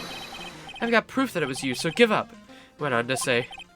So in the end, I had to give up the treasure I went through all that trouble to steal. Is that right? Hey, hang on a second. What do you mean you had to give up? Oh, don't worry. After I put the jewel in the safe deposit box the letter specified, someone sent me $10,000. Don't say anything about me being worried, you know. After that, I started getting the plans in the mail. Plans? What are these plans you're talking about? There are instructions on how to steal a crown or a painting or some type of rare treasure. They showed security blind spots, escape routes, and even suggested training methods. So you mean the one that planned the heist wasn't you? No, it wasn't. I only planned the very first one. After that, I received plans from a very kind person. Incredibly detailed plans. Sounds like Mr. Delight is thankful to the person that was blackmailing him. So Ron Delight was Mask to Mask after all? But someone else is behind the thefts? Someone who planned them all out in detail? All I had to do was deposit the treasures I stole into the safe deposit box. Then I just waited for the cash to come in the mail. Could you try not look so gleeful about it? So you went after the sacred urn because of one of those plans, too? Well, see, the truth is, I've never seen the urn. All I did was follow the instructions and steal what I was told to steal. Mr. Delight, is everything you've just told me the truth? Yes, but please don't tell Desi, okay? Ron's testimony from Damask's second heist on, he was stealing as directed by blackmail letters. Ron, before we go, there's one more thing I want to talk to you about. Yes, but please don't hurt me. Mr. Kane Bullard, do you swear that it wasn't you who killed him? Yes, of course. I could never. I'm not lying. All I did was hide his body in the safe. But then I was afraid they'd discover what I did, so I turned myself in yesterday. Why? Well, if the judge had ruled that I was guilty of robbery, then I'd have an alibi, right? I guess so. You're really clever, Mr. Delight. Guess I have no choice but to take Mr. Delight on his word. Mystic Maya! Hey! Pearly! I'm back! Hey, Pearls, so what have you been up to this whole time? The sacred urn, Mr. Nick. I took it back to Curing Village to have it examined. And? What'd you find out? Well, there's no need to worry. They said it's the real urn. Whew. That's a relief. I was really worried. But there's one small problem. Problem? These cute little pink splotches. They said that it's paint. And they were put on the urn recently. What are we talking about, the pink splotches again? What's the big deal? What's the big deal? We've got to find out why they're there. That's the big deal. Yes, Mr. Nick. We got to find out why they're there. Why and how. Okay. We'll go find out how they got there. Please don't forget about me. Sure.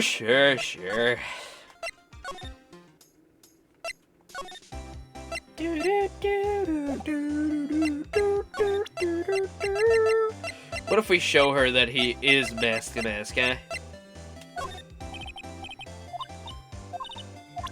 Oh, okay, never mind.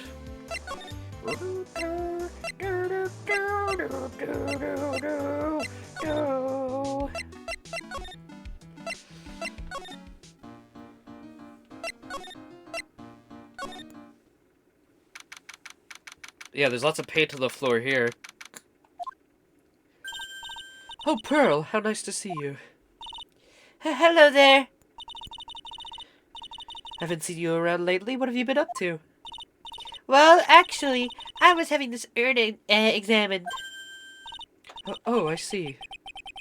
Maybe if we take another good look at this urn, we can figure out the mystery of what actually happened here. Nick, let's look around one more time. Okay.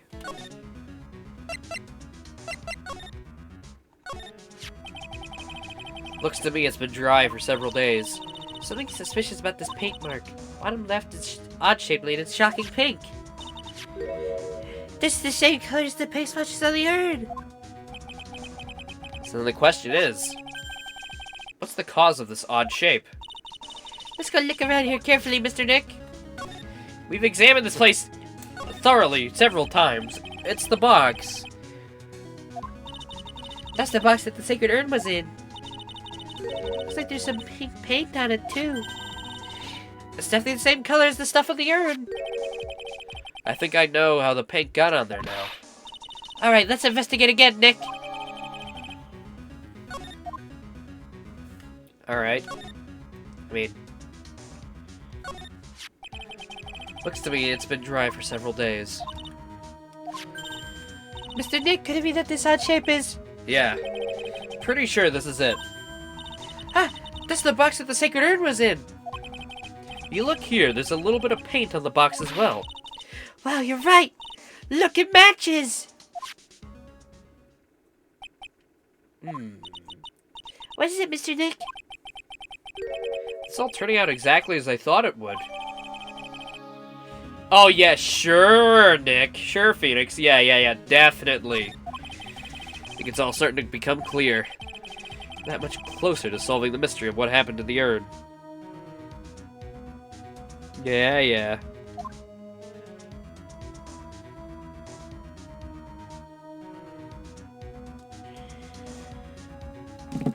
Alright.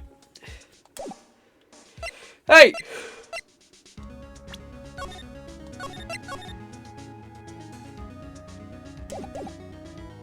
Oh, wait, before we do you, actually, I'm gonna try catch Larry in the act.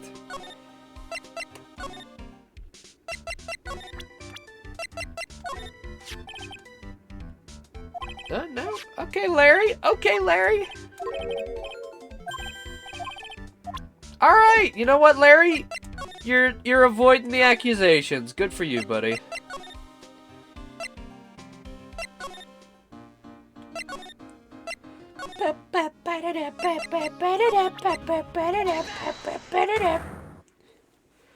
Alright, let's see if you can get past this one.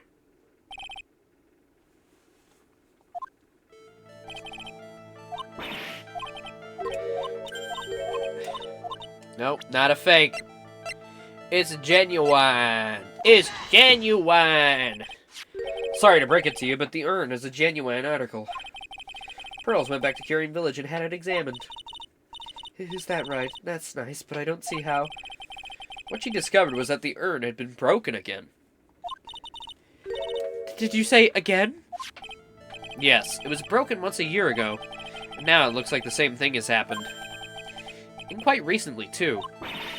Recently? Are you saying that this urn was broken recently? Yes, that's exactly what I'm saying. Why do you think it was broken recently? How do you know?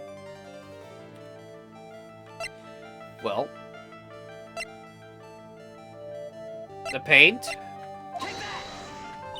Nope, not the paint. Yikes!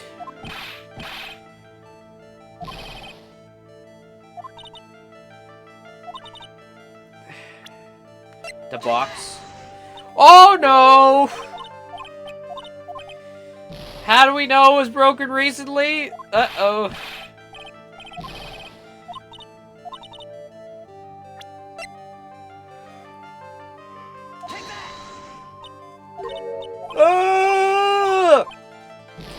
Oh wait, the poster?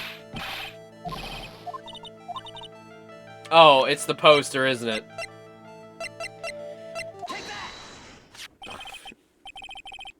I mean, yeah, it was so obvious it's spelled correctly now. This poster was made recently, right? Poster? The poster from the exhibit. But at the time when this photo was taken, the urn said, I am on it. But now, for some mysterious reason, it says Amy. When the urn was fixed, the letters were transposed. Ah!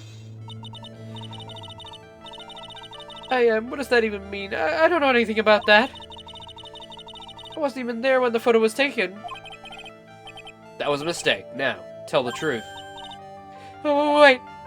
4? Even if the urn was broken, I had nothing to do with it. Yeah, that's it. It must have been one of the people at the photo shoot. They probably dropped it. I'm sure that's what happened. The urn was broken here at Lordly Taylor.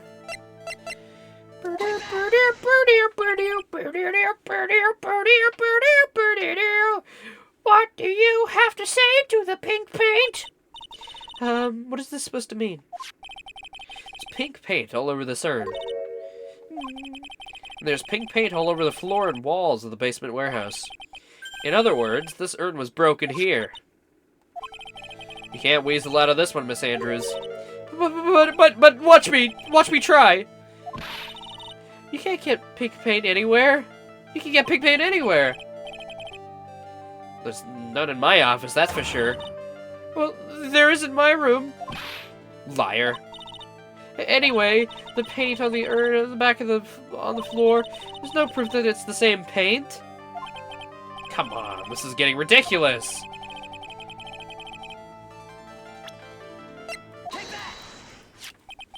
This box, the urn was stored in this, right? Yes, that's right. Well, there's pink paint on the box as well. I think you already know where I'm going with this, don't you? Yes, more or less. The paint from the floor has an odd shape imprinted in it, doesn't it? Yes. If you put this box in the impression of the paint, you can see it fits perfectly. Which means this box was originally dropped right over here. And that is when the urn was broken. Your name does you justice, Mr. Wright.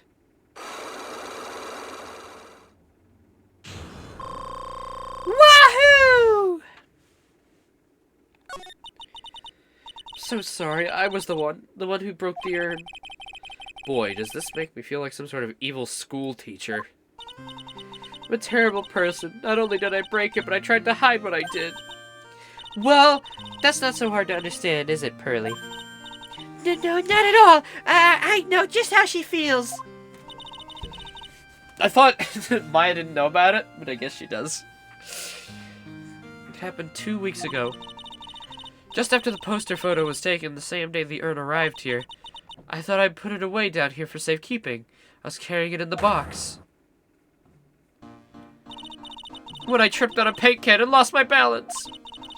The box I was carrying crashed to the ground. I heard a terrible noise and thought my heart was going to stop. Fearing the worst, I opened the lid of the box, and then that's when it happened. The broken pieces of the urn fell out of the box and landed right on the paint. I was in shock. Let out a huge scream. I can totally see how that could have happened. Yeah, as clumsy as she is, I'm sure Maya understands. I knew it was the most important treasure in all of Curian Village, so I tried so hard as I could fix it. I tried as hard as I could to fix it.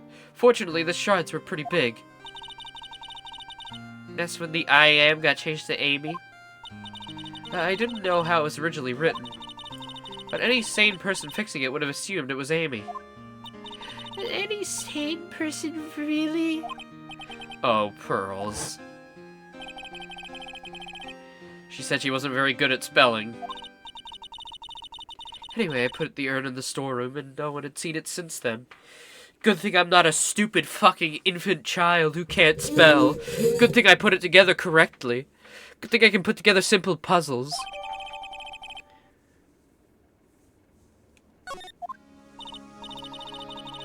But there's something I don't get. When we first came here, we didn't see, I didn't see any paint stains. Well, that's because it was so ugly and embarrassing. I used the golden statue to cover it. The Amy face statue, aha! First time that we came down here, it was on the night that the sacred urn was stolen. But Mr. Nick, there are no paint marks on the walls or the floor of the warehouse when we were here. There was a good reason for that. On the day of the crime around noon, that golden statue just happened to arrive from the Mountain Trading Hall. And I realized that the statue would be perfect size for covering up the paint stains. That's why I put it where you first saw it. I see. That makes perfect sense. But there's still one thing I find strange. What is it, Pearl?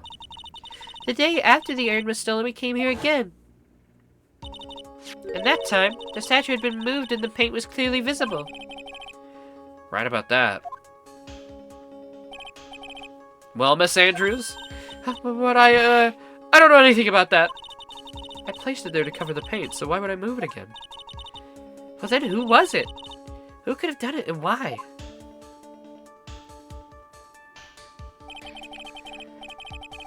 On the day before the theft, the statue was definitely closer to the door. Then the next day, it was moved. But why? But why? But why?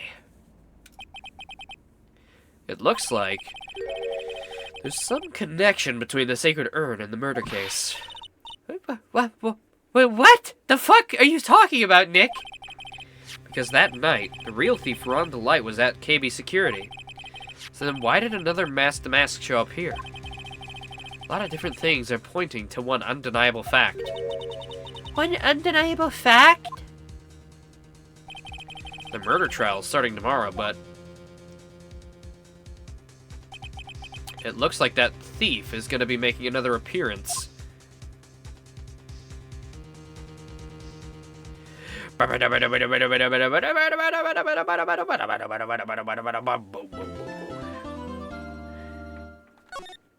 Yeah, it is starting to come together. So Ron Delight is definitely the thief. But he wasn't the thief for this one. Atme took the spot, but then Atme was at KB as well. I saw his outline for like 1 second. Oh, I don't know. Hey, Nick! What is it this time? You won't believe how many people are here for the trial. Well, it is a murder case. What are you talking about? They're here for the trial next door. Next door? Why didn't you know this, Nick? They're having Detective Atme's trial today. Detective Atme? They say they're going to try him as Master Mask. Already? That was fast. Boy, I'd love to see Master Mask's trial. I know. By the way, where's Pearls? Ah, she went back home. She said she can't neglect her training anymore. I know you don't like me. Okay.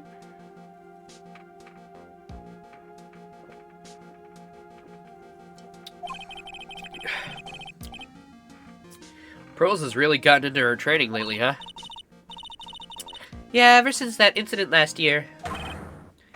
Please don't ignore me. Oh, Mr. Delight, good morning. No one likes me. No one would notice me even if I killed someone. Come on, don't be silly. But wait a second. You don't mean you're the murderer? No, I'm just a poor thief.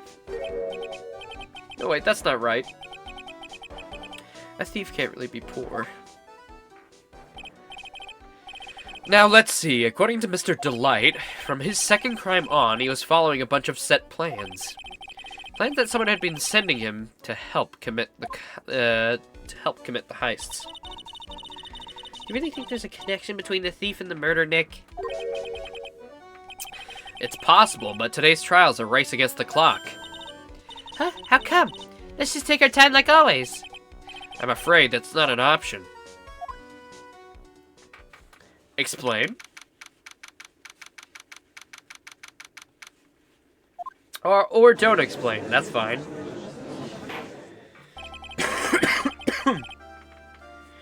Court is now in session with the trial of Mr. Ron Delight. Boy, did you hear? They're having the Master Mask trial next door. Boy, I wish I was overseeing that trial instead of this one. The defense is ready, Your Honor. You're ready? Preparation is the last refuge of the weak. Okay, settle down, everyone. Let's begin with your opening statement, Mr. Godot. Ugh, he's got the judge in the palm of his hand yet again. Ron Delight is simply too young to be sent to war. That's all. I'm afraid I have no idea what that means, Mr. Godot. Huh. Then you need to get out, Mr. Your Honor. Life is war, but that is exactly why you must be more precise in your wording. That's all my statement means. You understand now, right? Yes, well then, let me briefly summarize the details of this case. Wow, the judge is taking charge like he knows what's going on for a change. The victim is Caden Bullard, CEO of KB Security. His body was found in a safe at approximately 9 a.m. on the morning of the 13th. However, the time of death was estimated as 1 a.m. of the previous day. And that's when our little lost kitten dropped the ball. That little lost kitten is, of course, the defendant. Very well then, Mr. Godot, please call your first witness. I never drink more than 17 cups of coffee during any given trial. The first one is always the best. Mr. Godot, your witness? Okay then, let's hear what the defendant, Mr. Ron Delight, has to say for himself. The defendant? Well, Mr. Wright, does the defense have any objections? Maybe a bit of a disadvantage having the defendant testify, but... I remember when Mia was defending me. She allowed me to testify so she could do the cross-examination. She put a lot of trust in me back then. Aw. We have no objections, Your Honor. The defense will allow Mr. Delight to testify. Huh. You've got guts, Trent. All right then, Mr. Ron Delight, please take the stand. Here we go. I need another drink. I need a drink like our friend Godot over here. Let me have a... Peepus. I want the Peepus, Max. Please.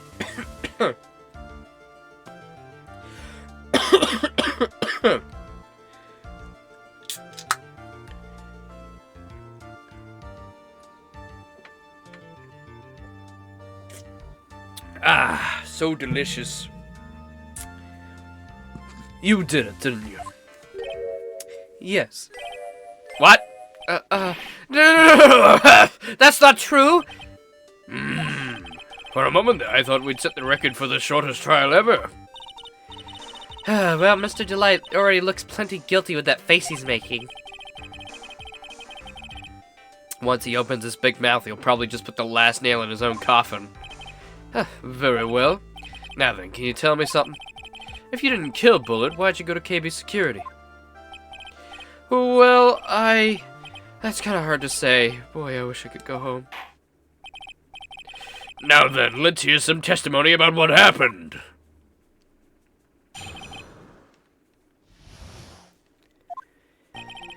That evening, around 1 a.m., I went to see Mr. Bullard in his office at KB Security. The blackmail letter I got had ordered me to go there. I'd been working for KB Security until a year ago, so I knew where his office was. 1 a.m., the exact time the murder took place. The week get washed away by the tides of fate. Strong, drink it up. It's bitter today, too. Just like my destiny. You never know from the way he's chugging it down. Mr. Wright, your cross-examination, if you please. Oh, you're back, Laser? Sorry, when'd you come back? I wish Twitch had timestamps. Sorry. Well, quite a lot. I don't know exactly when you left. But essentially, Ron Delight is Mask the Mask, but he didn't do the urn heist. So, he is him, but he's not the guy who did it this time. He found the body of Kane, stuffed it in the safe because he was scared, left. Yes. It seems like he is, for at least the cases up until the last one.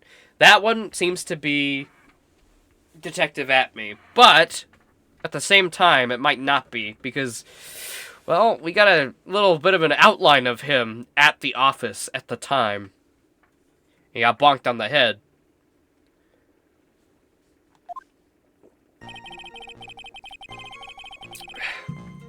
That evening, around 1 a.m., I went to see Mr. Bullard in his office at KB Security. 1 a.m., huh? You're absolutely sure about that? Yes, that's what my watch said when I was entering the CEO's office.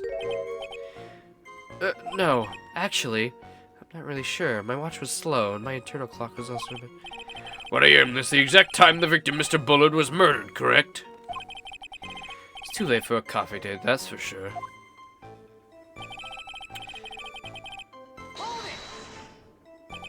It ordered you there? It was the first time I'd gotten blackmail letter that ordered me to go somewhere. Does that mean you've gotten other blackmail letters, then? Oh, of course.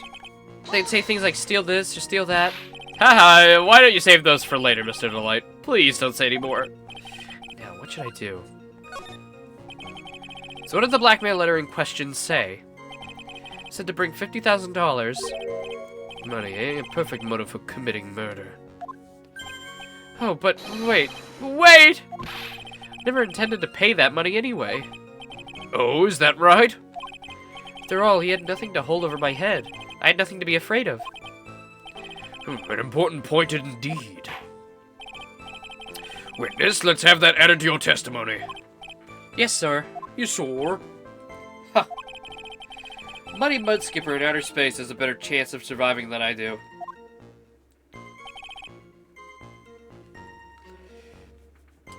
Wasn't gonna cause you trouble or anything. Yeah, then why'd you go, huh? Then why'd you go?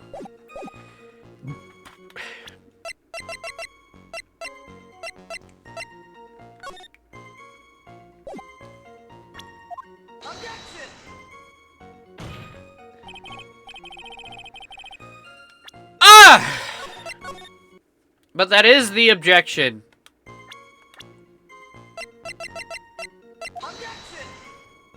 Okay, Phoenix, do you just not want to reveal his true identity yet? Like, what the fuck are you saying? He definitely, most definitely had something to be afraid of. Okay, cool.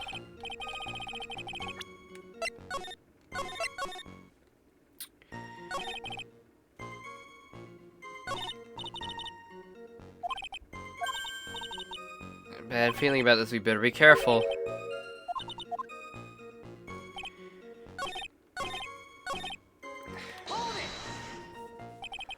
Used to be a security chief for KB Security, right? Yes, that's right. A security chief? You? And yet a year ago, you were fired without even a notice. Revenge for an old grudge, a perfect motive for murder, wouldn't you say? This isn't good. Maybe I should change the subject.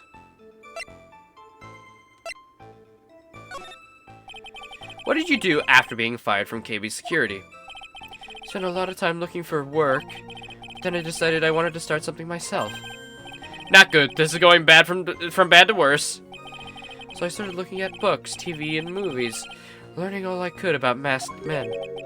Masked men? I didn't know you were into that kind of thing. So you wanted to try drawing a comic, right? About masked men? No, that's not right. I wanted to become... Your Honor, let's move along, shall we? But you asked the question. You're being quite odd today, Mr. Wright. Way to bring the spinning buzzsaw one notch closer to your own neck, Ace Attorney.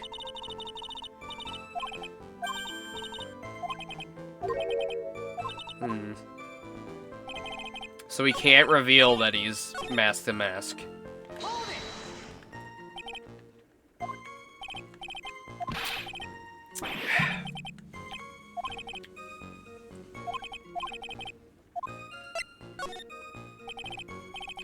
Mr. Delight, please tell us why you were fired from your job. Well, the world is filled with those who said, I wish I'd never asked that. Okay, then I take it back. Defendant, please answer the question. I needed money. You needed money? Well, you see, Desi loves to spend it. It's kind of her hobby. Not exactly the best hobby in the world, huh, Nick? My salary wasn't nearly enough, so I stole data from the company. Come again? KB Security has a lot of security info in all sorts of companies. Since I was a security team chief, you stole some data and sold it. Mr. Bullard fell out and I was fired immediately. What? I wish I'd never asked that. I was somehow able to keep it secret and made it seem like I'd quit on my own. What is it, Nick? You don't look so good. Someone who brings harm to their company is fired as punishment. You do well to remember that. He sure told you. So you admit that you stole data from your company, is that correct? Yes, I'm sorry. This is a very important fact. Please add it to your testimony. Oh man, this whole thing just took a big turn for the worse. Crashed and blew up. I'm gonna take the jaws of life to rip this case from the clutches of disaster.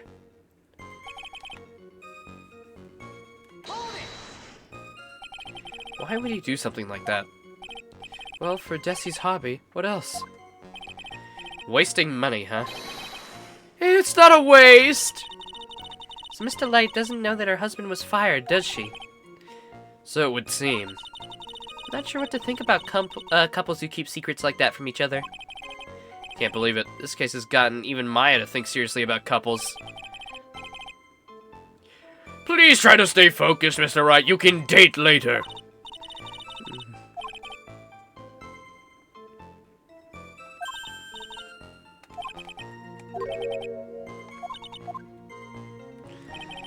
Brr, brr, brr, brr, brr.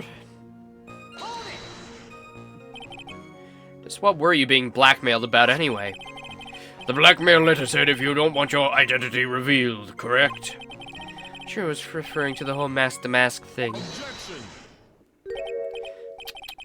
I'm afraid that reason isn't gonna hold up anymore. What do you mean? The victim had no proof the defendant was mask-to-mask. But you were the one who stole company secrets only 1 year ago. But that was all over with when I was fired. But it is true that the fact I stole secrets was kept under wraps. Even so, there was no reason for me to pay up now a whole year later. Is that really true? What is it, Nick? The fact that Ron was stealing company data. I wonder if he would have had a problem if that had ever become public knowledge. Yeah, it would harm his relationship. Mr. Delight, I believe you would have been in considerable trouble if your identity as a company data thief was made public. But Mr. Wright, what are you trying to do by bullying your own client? Ha! Men are like colonies of bacteria. The more heat you apply, the faster they grow. That's exactly right. Well then, feel free to keep up the heat, my little lawyer amigo. Little lawyer amiga? Yes, now come on, it's amigo.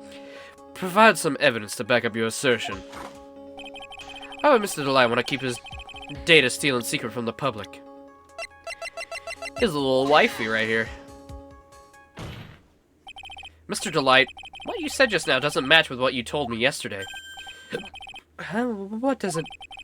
I think you must have been scared, very scared, having a certain person find out your secret. Oh. A certain person? Miss Desiree Delight, the defendant's wife. But I... Listen to me, my Desi, she's... Looks as if I just sit back and relax, the fun will end before it truly begins. Ah, Godot. Yes, we know. It was all your wife's fault. What do you mean? Mr. Delight stole company data to pay for his wife's spending habit, for which he was fired. Unable to face his own wife, someone used his dirty little secret to blackmail him. And that is how this murder came about. Oh, No, everything's falling neatly into place for him. Don't talk about my Desi like that, or you'll be sorry. Well, it seems that we've learned a great deal of things here so far. What do you think, Nick? I didn't think it was possible to get through thoroughly whipped in just 20 minutes. Clearly, there was a sufficient motive for murder. He stole data for his wife and killed to protect his secret. A family man who cared just a little too much. The motive is clear. Let's move on. Yeah, Phoenix just whoop! In and out once he won. What happened at the crime scene at 1 in the morning, Mr. Delight? Come now, tell us. We're all ears.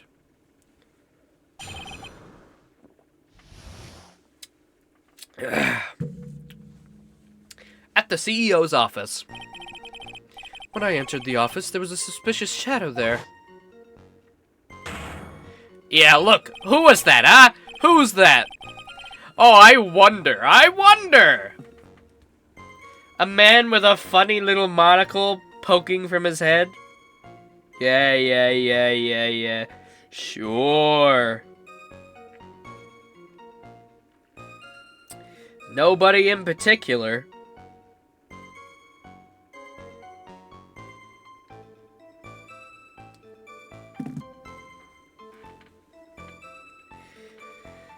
Suddenly, I was hit on the forehead. After that, I remember being a bit dazed. Hit on the forehead! Oh, that's what At Me said! If I hadn't been wearing that, I would have been killed. When I came to, Mr. Bullard was lying there dead. I see. Suddenly hit on the forehead, huh? I believe the detective from yesterday provided a similar testimony.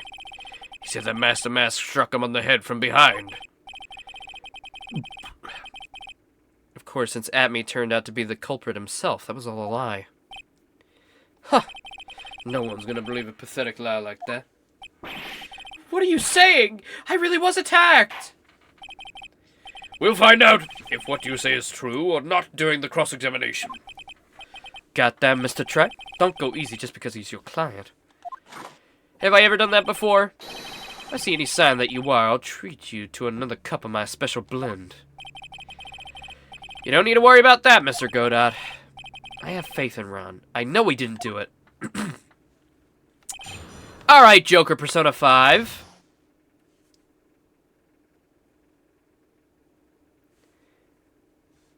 In the GBA version, it didn't spoil that it was at me. Oh, that's a downgrade. If they actually hadn't shown it was him, I would have been completely in the dark. I was so ready to just say, yeah, he faked the other one.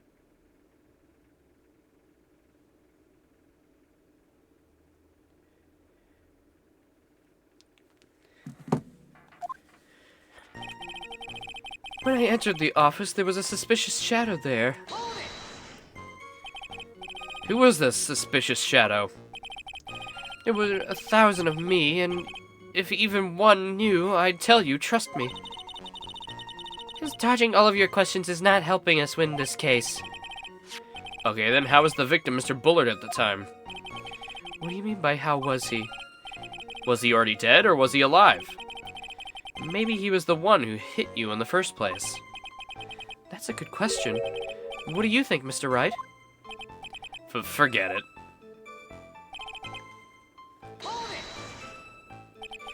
Your forehead. Yes, I was hit on the forehead as soon as I entered the room. It was an amazingly fast and powerful attack. Do you remember anything about who hit you? Well, like I said, it was fast and powerful hit, so I think I was a little dazed for a while. I don't think Mr. Delight's even grasped what you were asking. Yeah, I'd like to show him a fast and powerful attack myself. Maybe that would knock some sense back into him. Mr. Wright, please don't attack the defendant witness. Whatever this is. I don't know what the fuck we're doing. That? Could you please clarify what you're referring to? Why, my Mask the Mask costume, of course. Wait just a moment. The mask? No? Oh, did I forget to mention it before? Just to be on the safe side, I dressed as Mask the Mask. And then I descended upon the office of the CEO of KB Security. What? Nick, did you know about this? He never told me this. I don't recall him ever mentioning it to me either. Even I didn't know that. Seems our little friend really loves to keep secrets. I'm sorry, I just never had a chance to mention it up until now. Wait, that's not right. You know, sometimes things slip your mind. Huh, my sixth cup of coffee is staring at me coldly.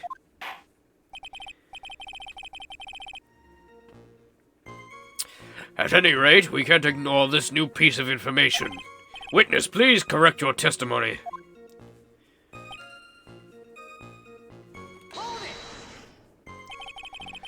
Why were you dressed up as Mask the Mask?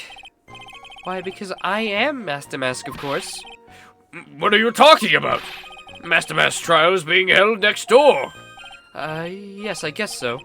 Anyway, at the time, I thought I was being blackmailed over the Mask the Mask issue. So I thought I should go as him, just to be safe. Oh boy. Let me tell you, it's a real pain to move around with that cape. That's why it took longer than I expected. Took a lot longer? What's he talking about? What do you mean you took a lot longer? 6 cups? Well, he said earlier that he has 17 cups during a trial. Oh, opening the safe, of course. My cape got caught in the safe door, you see. This all happened when I was hiding Mr. Bullett's body. Wait, what was that? Well, back up a second. Yes? You were the one that hid the body in the safe? Well, yeah. Inconceivable! Why? Just why? What reason could you have? What were you thinking?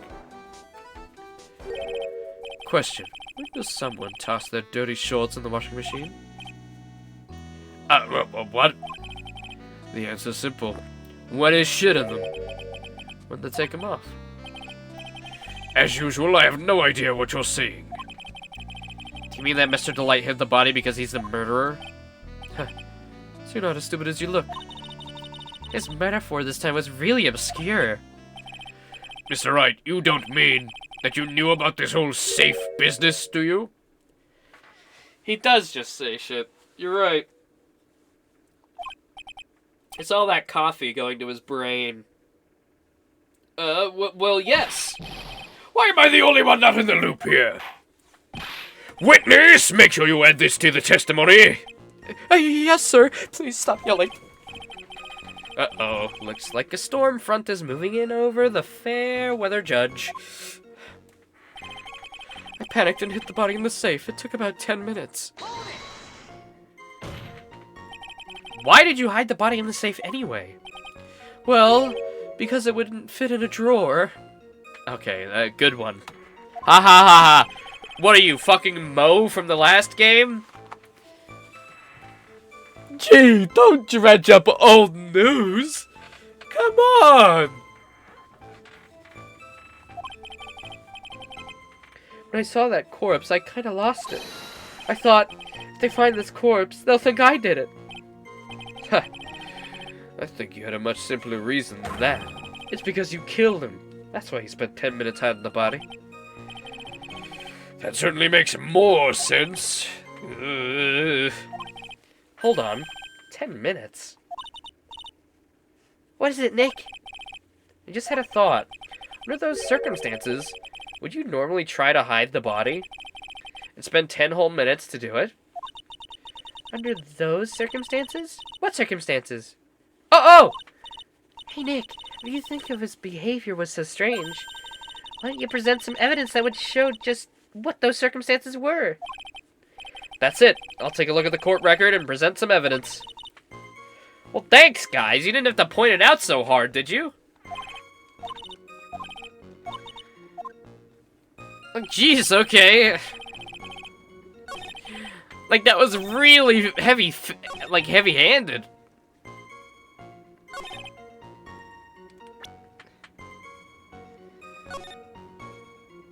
Yeah, you don't have to hint at the court record when you're the guy. Like, yeah, we get it, okay?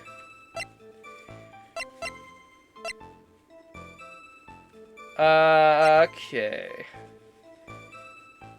The buzzer went off at 1:02 a.m. Right on the crime scene table. What's the special circumstances? That he was the guard?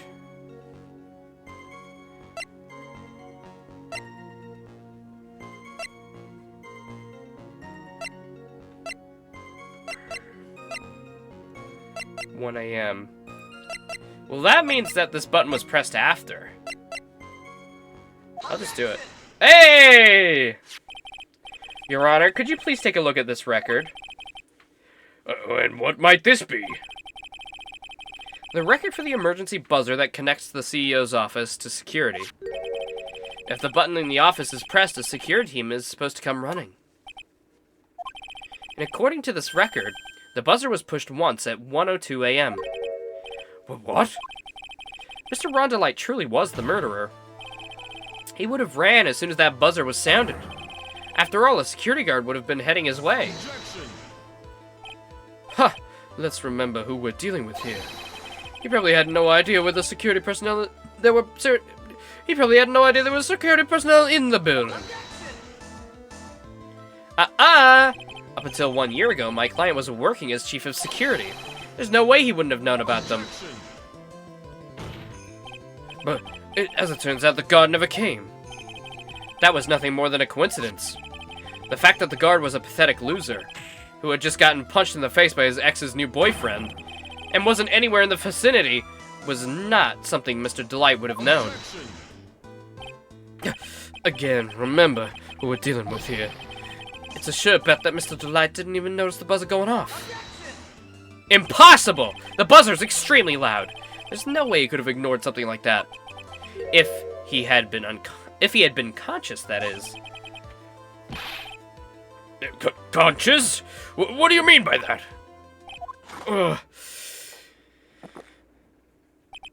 Fine, let's hear your theory. Sure, why not? Recall the defendant's testimony. The moment he entered the victim's office, someone attacked him. Mr. Delight said he felt dazed. I'm willing to wager that he was knocked unconscious at least for a few minutes. Unconscious? So he fainted?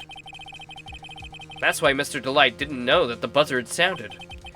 And that's why he thought he had time to hide the body. So what are you trying to say? Mr. Delight was knocked out, and the buzzer went off soon afterwards. Now, unless my client was able to hit the buzzer while unconscious, it can only mean that there was another person in that room. That's right. Whoever it was, they knocked out Ron Delight and then pressed the buzzer.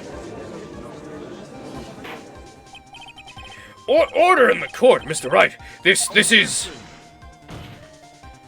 Fucking bullshit. It's preposterous. It was this kid. Ron Delight is the one who killed Kane Bullard. Conjecture! Then who pressed the buzzer? It was the victim, of course. He pressed the buzzer when the defendant attacked him. Objection! He didn't die right away. He must have held on long enough to push that button. Ah! Is that true? Is that true? Let me look at the thing. Blood trauma to the head. Well, if he got knocked out, then he must have been knocked out to death. So Kane Bullard sounded the buzzer himself. What's your opinion on this, Mr. Wright? You need to prove that the real criminal was there at the scene of the crime, but how? Can I prove that it wasn't Kane Buzzer? I'm gonna guess... maybe?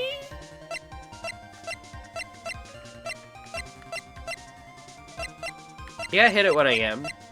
And this went off at 102. It had no fingerprints. Oh yeah. Oh yeah! That's definitely proof. The victim wasn't wearing any gloves. Oh, I can prove it all right. The defense's opinion is this, Your Honor. This piece of evidence proves that it wasn't the victim who pushed the buzzer. The goddamn buzzer itself. I believe this is the piece of incontrovertible evidence you were looking for. The emergency buzzer itself? Is there some kind of clue on it? Absolutely not. Come on now. At least give some thought to what you say before opening your mouth. The fact that there's absolutely no clues in itself is the clue. Now I'm the one who's fucking clueless. What do you mean? Clues without a clue, but it's clueless? This button has no fingerprints on it. If Mr. Bullard had really pushed it himself, naturally he would have left fingerprints behind.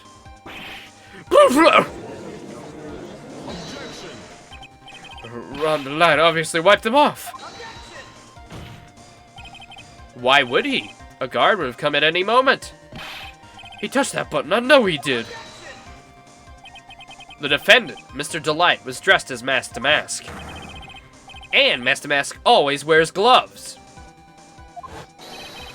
What reason could he possibly have to wipe the button free of fingerprints?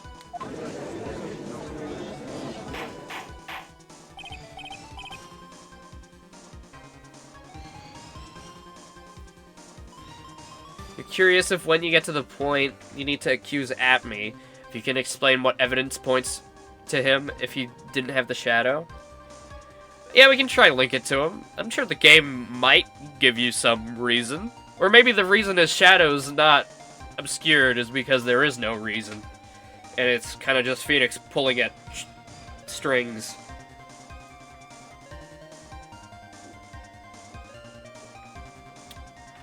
Yeah, I can try. It would seem I've been forced to eat crow. I wonder what blend number crow flavored coffee is. However, if the real killer was there at the scene, why would that person press the emergency button? To frame Delight?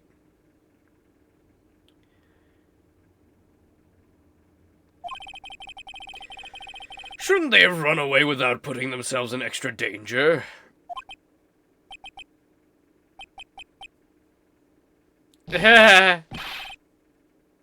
What's with this awkward silence all of a sudden? Looks like you're fresh out of parlor tricks. No, right. Try to weave the story that they're trying to pin it on him. They're trying to pin it on Delight. They're trying to pin it on him. If there's a dead guy and an unconscious guy, they're gonna at least assume that the unconscious guy killed him. At least in this universe. Come on, Wright. They're on to you, Nick. Just give me a minute to collect my thoughts. The real culprit killed Mr. Bullard at around 1 a.m. Mr. Delight just happened to waltz in when the murder was taking place, right? The killer clobbered Mr. Delight and sounded the buzzer.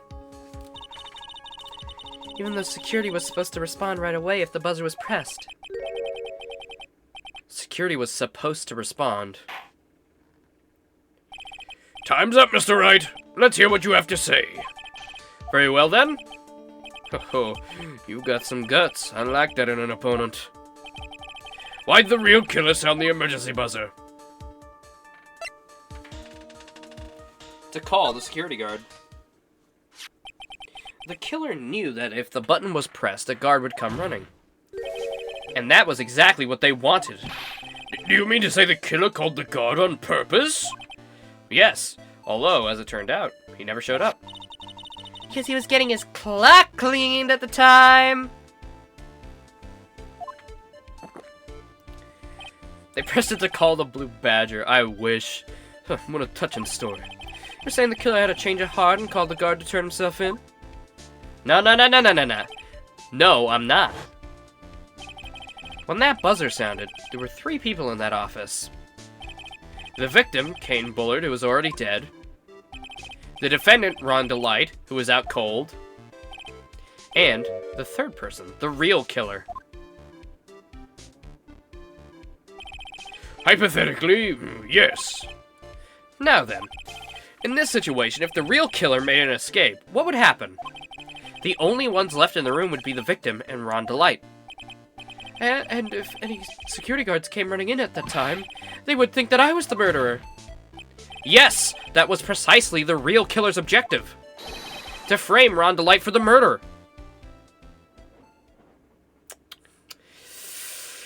I thought he actually had a point, but he just wanted to do a spit take. Order, order, order! It would seem. I've been made to eat my words once again. Actually, you've been made to do a spit take with a cup of coffee. Mr. Wright, who was it? Who was it that tried to frame me? Wait a sec. I'm the one and only Master Mask, so... Nick, you mean the real killer is... We're gonna drag that person in here right now! But who is it? I don't have any solid proof yet, but think about it. The real killer knew Mr. Delight's identity, and they also knew that he'd been the one that was called to KV security that night. It's happening this soon? So the killer used him to execute a well-crafted plan to murder Kane Bullard. Now then, let's hear your accusation, Mr. Wright. Who was it that framed Mr. Ron Delight? Is our big piece of fucking evidence is that it's just someone who knew he was Mask to Mask? Really? That's it? That's it? That's the only piece of evidence we get? And he wanted Kane Bullard dead, but as Wright said, we don't really have anything that would really tell us that he wanted him dead. Oh, okay. Wow. Well, I think I probably would have gotten it from that line anyway. Who knew his identity? Oh, whoops. I don't know when my last save was. Oh well. Detective Luke Atme. He's the only one who could have done it. Ace Detective. Luke Atme? You mean Master Mask did it? Your Honor, the person being tried in the court next to us is not Master Mask at all. He is, in actuality, the true murderer of Kane Bullard. Order, order! Mr. Wright, explain yourself. Theft and murder. Which is the more serious crime? They're not even close. Murder is a more serious crime, of course. It's a capital crime subject to capital punishment. Please remember the trial from yesterday, if you would. When Luke Atme confessed, there was a huge commotion in the courtroom. Of course, the famous detective was unmasked as, well, as Master Mask. Instead of being convicted of murder, he was found guilty of grand larceny. That was his true objective all along. To be found guilty. Mask to Mask had the perfect alibi for when the murder took place. Oh yeah, that's also a good point.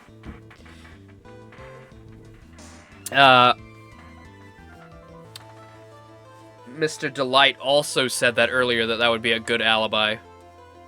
That's really, yeah, that is really not a lot of info to go on. He was stealing the urn at Lordly Taylor.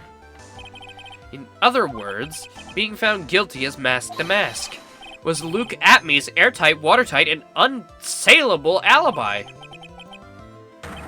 A guilty verdict as an alibi?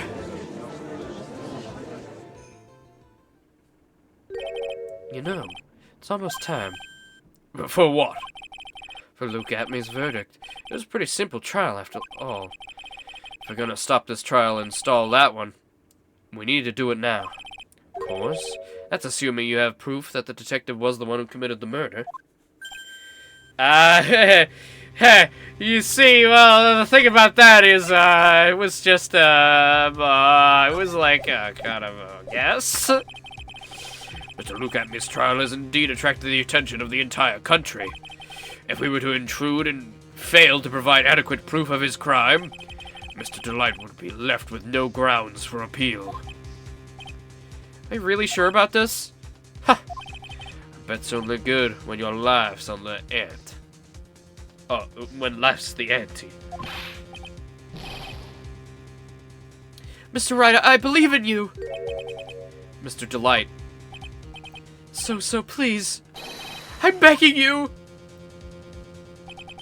Thanks, but my decision will determine the rest of your life. Can I really risk your life like this? Phoenix. I'm getting booby flashes again. Don't stray, Phoenix. For your client, take the path of trust. That voice. It sounds like Mia. Your Honor, the defense requests an immediate recess.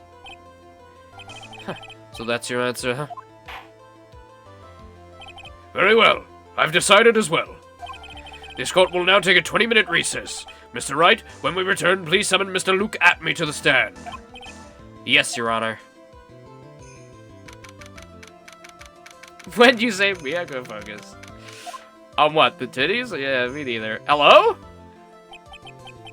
Payne's in charge of this one?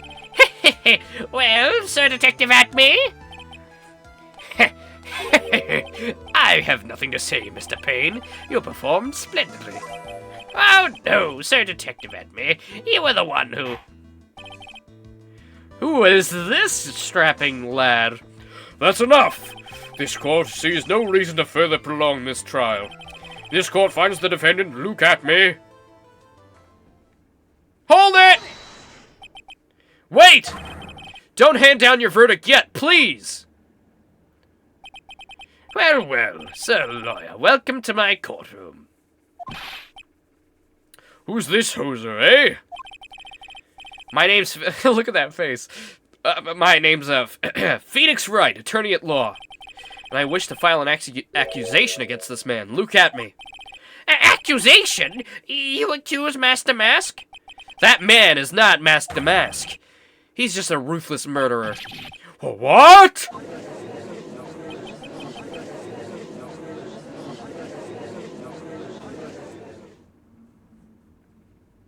To be continued. Ba ba ba! Ba ba ba! Ba ba ba! Wow. Crazy, crazy.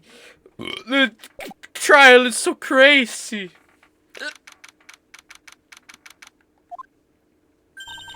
My sis? I could have sworn I heard Mia's voice.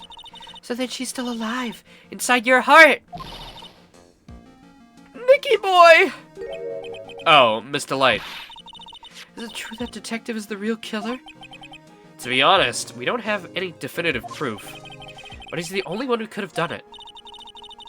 But wasn't he at Lordly Taylor that night? Not to mention, we don't exactly know his motive. I mean, why would Detective Atme want to kill Kane Bullard? Oops, it's almost time. Better get back to the courtroom. Need to find some solid proof. And it's gotta happen sooner rather than later. Great, we're just going in blind, empty-handed.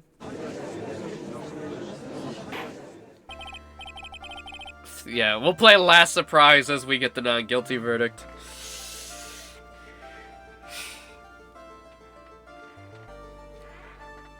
Now then, this court is back in session. Mr. Look at me, please take the stand.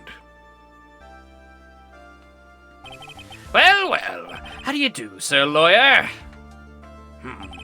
I would never have thought to see you acting so recklessly. I couldn't let them hand down your verdict just yet. Not when it would have given you your perfect alibi. An alibi by the name of Mask to Mask. I'm sorry, I'm afraid even the great Luke Atme has no idea what you mean. Of course, I have been in the next courtroom ever since 10 o'clock this morning. I'm afraid there's no way I could know what's been going on in here. You've been in the defendant's seat all day long, correct? Being tried as Mask to Mask. Indeed, it's truly child's play to fool the ignorant masses. Not only did the poor fools ask me to protect their valuables, they even gave me a generous reward upon returning their own property to them. Take this red diamond ring that sparkles upon my divine finger, for example. So you continue to insist that you are in fact Mask to Mask? Of course! Very well then, look at me. Let us begin with a simple question. On October 12th at 1 a.m., Kane Bullard was murdered. Where were you at that time? One without knowledge lacks even the knowledge that he should be ashamed of himself. But do not worry, I will not hold it against you, Sir Judge. Thanks. Alright, Mr. Atme, the night of the murder. Speak. We're all ears. As you wish, Sir Prosecutor. The alibi. I was stealing the urn as Mask to Mask, just as I announced I would. I had more than enough time to prepare. It was a pathetically easy job.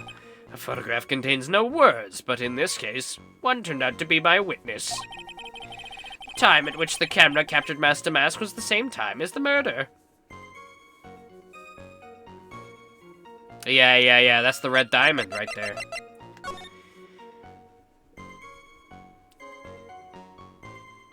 Take that red diamond you received the other day instead. Wait, do you think this guy sent the blackmail letters? Wait, he's the one who was helping with the crimes.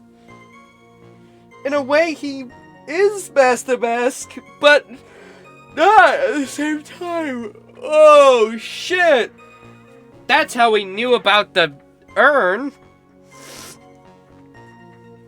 Oh, we cracked it open. This case is done and dusted.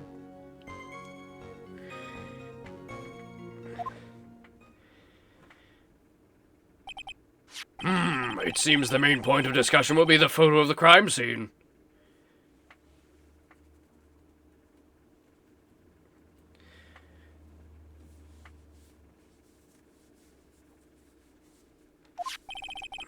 Everything else up until now was all a part of his plan. And that's how he returned that one piece of thing. He didn't actually steal it. Ron stole it, sent it to him in the safe deposit box, and then he returned it. And then gave Ron money. Oh. Even the great Mask to Mask cannot be in two places at once. Now then, if you'll excuse me, I have a verdict to receive. Unfortunately, Mr. Atme, we still have to do your cross-examination. A fool is too foolishly to know that he is a fool. What are you, fucking Von Karma? think he's trying to say that you're full of it, Nick. The only thing that's full of it is his alibi. Agreed.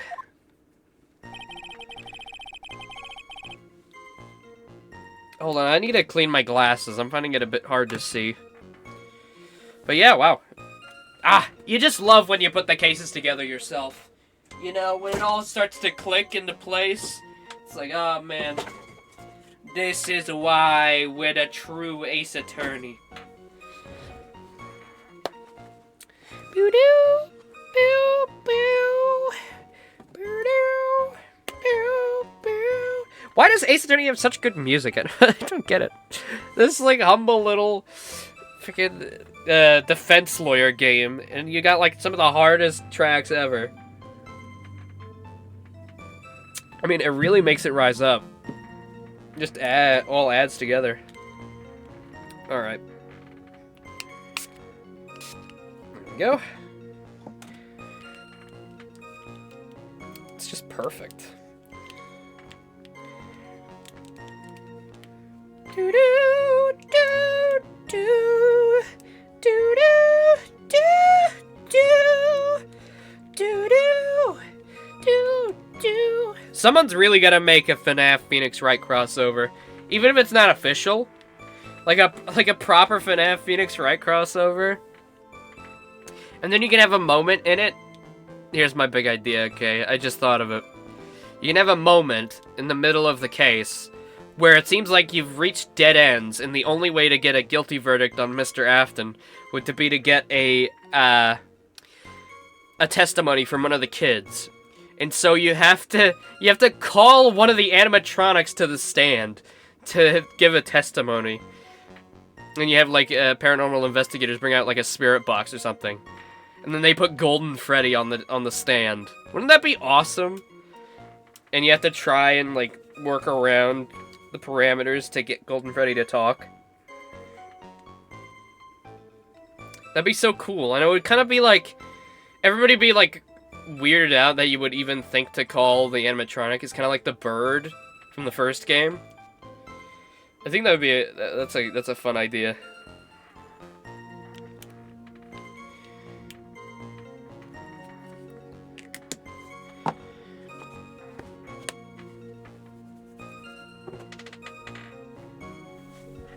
Okay.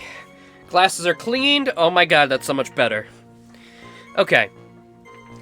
I was stealing the urn as Master Mask, just as I would announce I would. So this photograph is the proof, correct? Indeed it is. And the man in this photo is certainly wearing a mask.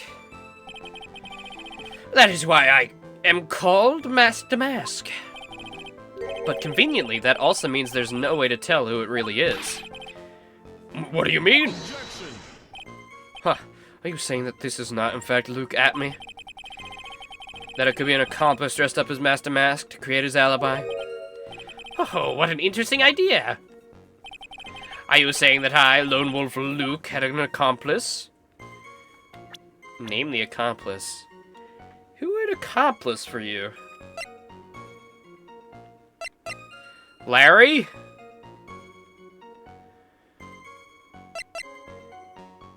I mean, I could try and name her buddy. No, but he didn't. Luke Atme was at KB Security during the murder. Master Mask in this picture has to be a fake. And there really was an accomplice. Right now, I have no idea who it was. I don't have any idea right now either. Baseless objections are just what this guy wants.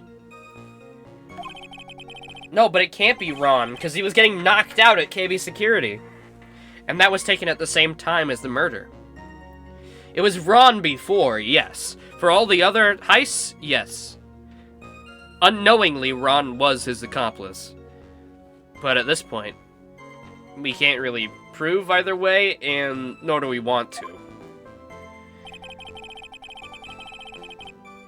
It could have been his wife. It could have been. We'll see. I believe Adrian Andrews hired you at this point. That's right. That was over 20 days ago, if I'm not mistaken. Then you sent the calling card to Lord Lee Taylor 10 days before the heist? That would mean you sent out the card after you began your security watch, right? Indeed, there was no reason why I couldn't do both jobs at once. It was a perfect opportunity to steal my latest target. I see. You truly are evil, aren't you? Yes, evil is what I am. Hey, Nick, isn't there something odd about this? Huh? Detective Atme was always proud of his ace detective skills, right? But if the urn was stolen from Lord Lee Taylor while he was the only one watching it, he'd have no way to maintain his perfect ace detective persona. Persona! Sorry. I don't know what came over me. A photograph contains no words, but in this case, one turned out to be my witness. So by photograph, you mean this piece of evidence here? Is that correct? Indeed it is. That is it. The very thing that proves I committed the crime. The very thing that proves you committed the crime? When you think about it, it's really odd. You say that almost as if you had this picture taken on purpose. He was simply caught by the very camera that he had set up. We all have days like that. Indeed, it turned out that there was no such thing as a perfect crime after all. Life is truly an ironic thing, a sad blue melody. Looks like I'd better gather more information for now. If he's truly the killer, there's gotta be something phony in that photo.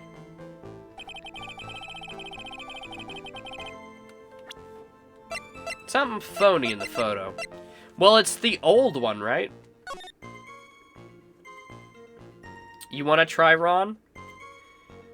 I guess we can, but I don't know if it'll actually do anything.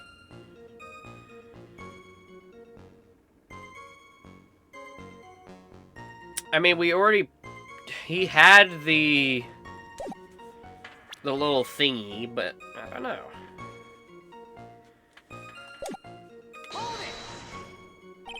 About the camera that took this photograph. Oh, come now. It's all too clear what you're thinking. Huh? You think I altered the timestamp on the photograph, didn't you? I'm afraid that's impossible. The camera was set up by Lord Lee Taylor, and on top of that, it was Lord Lee Taylor's staff that printed the picture's data. Fortunately for the defense, there's no way this picture could have been altered. I see. Looks like I'd better find something else that could be suspicious. Is this alibi's false? Has to be, or he couldn't have killed Mr. Bullard at KB Security. But I'm not really spotting anything unusual. There are two possibilities. Either the mask in the photo is a fake, or the photo itself is.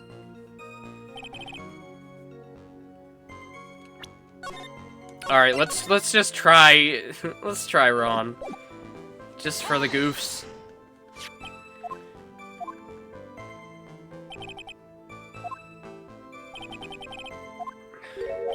Objection!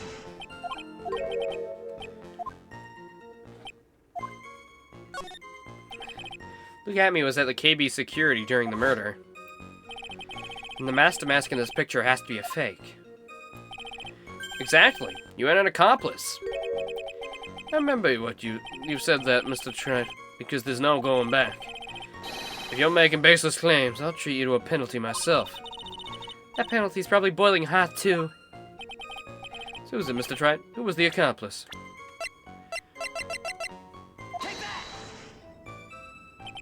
It was this person. Huh. That's quite the prank you're trying to pull. You have any evidence that this person is in fact the accomplice?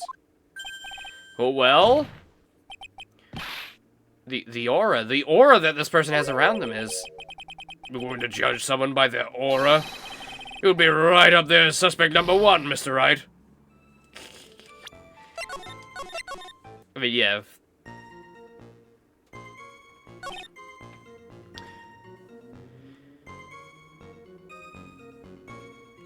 It's a pathetically easy job.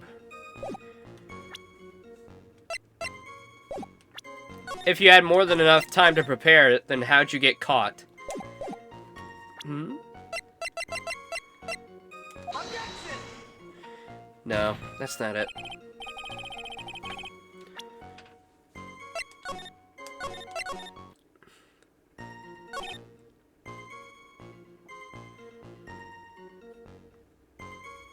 contains no words. Okay, how can we... We gotta notice how it's phony.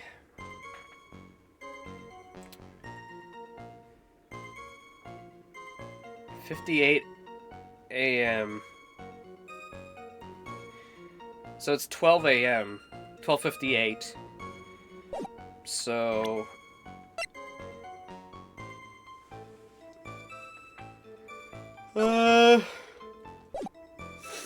Press them on everything? Oh, I thought we did that already, though? I did that before I, did your thing. Found in the shadow of Amy Faye's statue.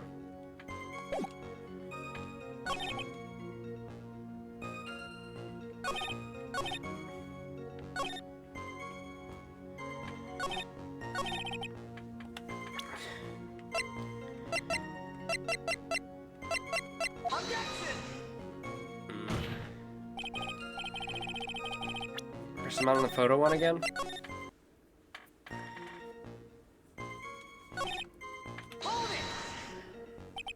So by photograph, you mean this piece of evidence here, is that correct?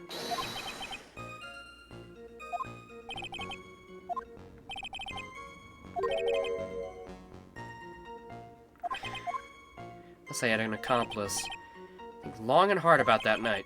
The basement warehouse in this picture that supposedly captures it. Oh, I keep forgetting that you have to press multiple times on the same thing. I hate that part.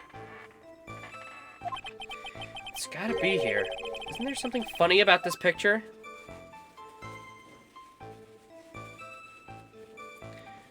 Well, the statue's already moved. You bet there is. And the fact they were talking about the statue so much, I knew that was gonna be important. And it is moved in that photo. Are you implying that the picture's a fake? You bet I am. There's definitely something strange about this picture. We took a look around the basement warehouse that night before the theft took place. There's definitely something in this photo that doesn't match the memory of that night. Very well, then let's hear about what you have to say. What's funny? Oh, just the paint. The funny part is right here. Why, this is a blood stain. Huh. Blood, now this is getting more interesting. Not exactly. The stain is actually pink paint. Oh, just paint. And peach-colored at that. From blood to peaches, the judge sure loves going on wild tangents. The problem with this photograph is not the paint. The problem is when you consider the layout of the basement warehouse. It turns out that something that should be there is nowhere to be seen. Well, Mr. Wright? What is supposed to be in this picture instead of the paint stains? The supervisor of the treasure exhibit stated the following. Well, there was a good reason for that. On the day of the crime, around noon, that golden statue just happened to arrive from the mountain training hall. I realized that the statue would be a perfect size for covering up the paint stains. That's why I put it where you first saw it. I myself was there that night the theft took place, and the statue was in that spot. If this picture was truly taken on that night, then the statue should have been there. Objection! But then I went there the day after the theft. The statue of the old bag was sitting in the corner. Perhaps it was somehow pushed there accidentally? Your Honor, this statue is slightly larger than yourself, and quite heavy. It would take more than an accidental push to move it that distance. Huh. In that case, can you prove it? Can you give us a rhyme and reason as to why the statue was moved that night? Can you do it, Nick? Never mind who moved it. The real question is why did they move it? Well, Mr. Wright, are you prepared with your answer? Now then, who was the one that moved the golden statue of the night of the crime?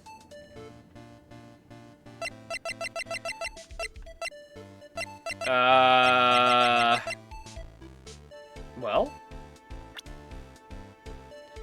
I mean, it would have been Luke. The one who moved the statue is none other than Luke Atme. Come now, Sir Lawyer. Here you go again on your strange delusions. Mr. Wright, what basis do you have for your strange delusions? Well, it's very simple. The witness was the only one in the basement of the warehouse that night. That is indeed very simple, however. Why would I want to move a heavy golden statue? The reason for moving the golden statue. Here's where our battle really begins. Well, Mr. Wright?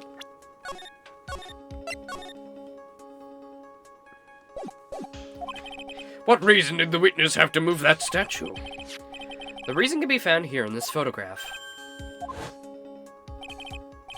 Look at me, you pretended to be Mask to Mask to create an alibi by showing you were at Lordly Taylor that night. But this photograph contains a single fatal flaw. If the statue had been there, your lie would be exposed as cheap film at a drugstore. That is why you had to move the statue. A single fatal flaw? Interesting theory, please enlighten us. So where does this lie exist? Wait, the box doesn't have any paint on it. Is that it? The lie is Mask to Mask. Are you saying that this Mask to Mask is a fake? Huh. You know, I really wish you would start acting more responsibly. Huh? The current question is, why was the golden statue moved? So what possible connection could there be to Mask's identity? Oh, buggers. Your face has "oh buggers" written all over it. Oh, buggers? Phoenix doesn't say that. That's a penalty for you. Ow!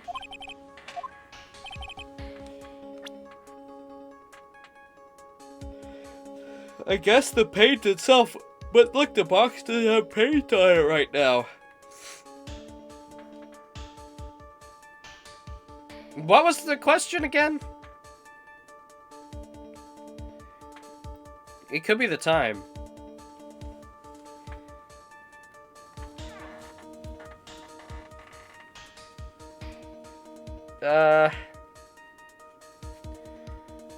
I guess I'll go with paint again. Lie is in this photo somewhere around here. As the Yiddish proverb goes, half a truth is a whole lie.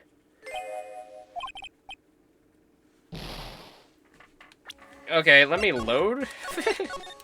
That's so much points taken off. What reason did the witness have to move the statue?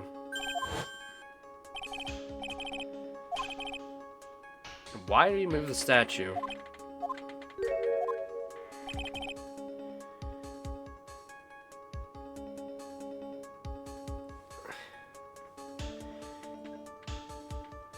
Why would have been exposed? Like, okay. If the statue was there, it would have exposed his lie? It would have?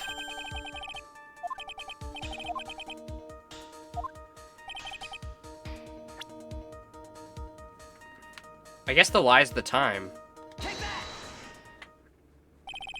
Naturally, the lie is in this photo is the timestamp. What do you mean? I'll tell you exactly what I mean.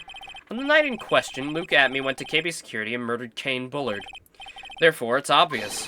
It would have been impossible for him to be at Lordly Taylor at this time. Yeah, that's obvious. But okay. What does that have to do with the statue being moved?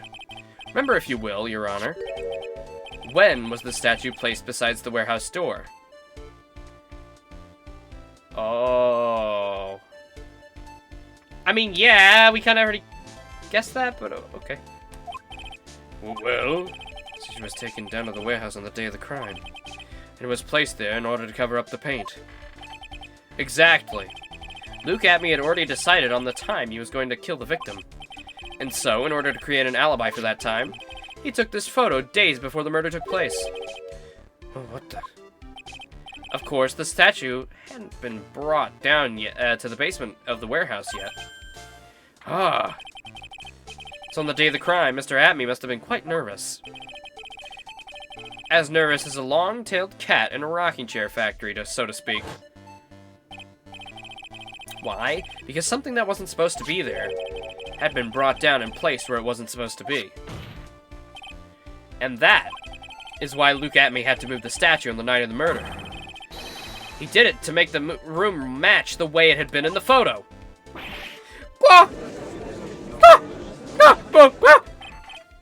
Order, order! Mr. Atme, is this true? One moment, Your Honor. Have you forgotten about this?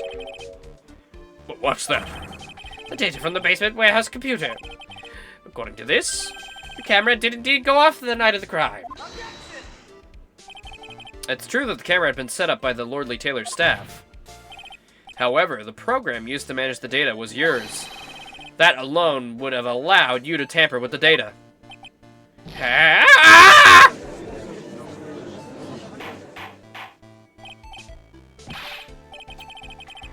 Order, order! Mr. Godot, what is the meaning of this?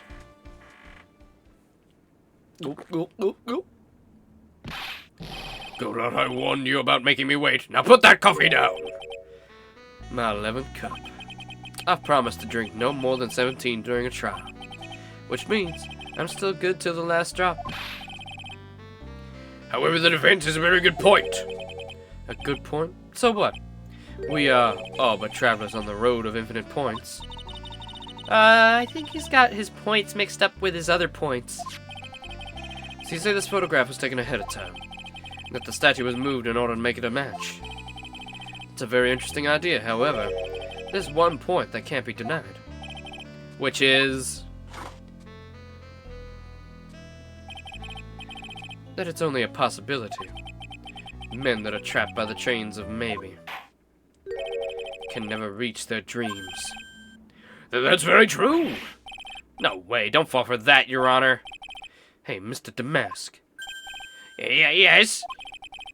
If there's no funny business in your actions as Master Mask, there should be no problem with you telling us your strategy, so let's hear it. Yes, please provide the court with your testimony about your plan to steal the sacred urn.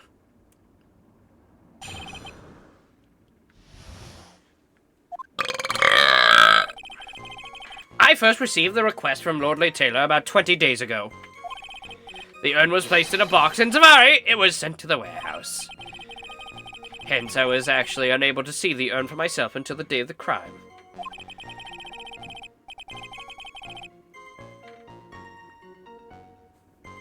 It would take 9 cups in your system at once to achieve the average lethal dose.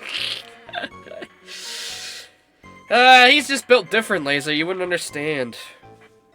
You wouldn't understand. I knew it was extremely valuable treasure, so I... Oh, well, there you go. It's not valuable at all.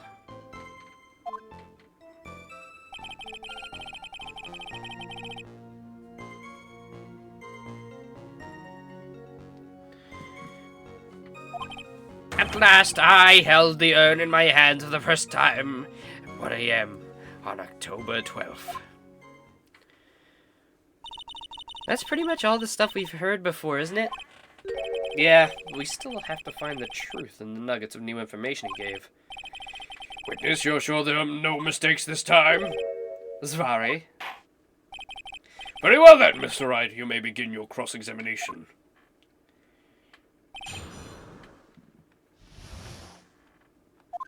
So I wonder if it wants me to press or show proof.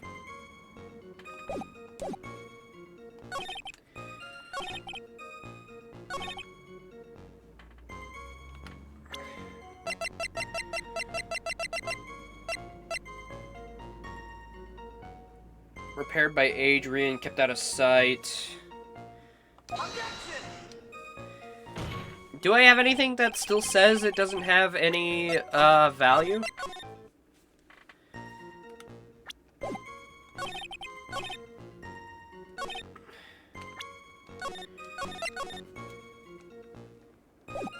I don't know. Pink stains on it 2 weeks ago.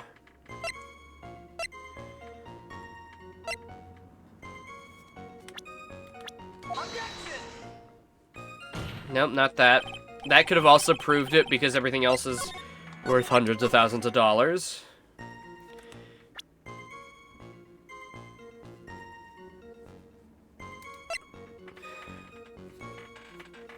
Okay, guys, I need to go to the toilet real quick, so I'll BRB, alright? Okay. BRB. Yeah. I think we'll just press everything anyways when I get back. Alright, BRB.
Okay, I'm back. Let me tell you. I ain't gonna say what happened, okay? I'm not gonna say what happened. Something did happen. All I'll say to that effect is I am getting my smell slowly back. That's it. I'm no further comments. No further comments on this. I knew it was extremely valuable treasure, so I sent my card 10 days beforehand. Alright, so we gotta start from the start and just press everything.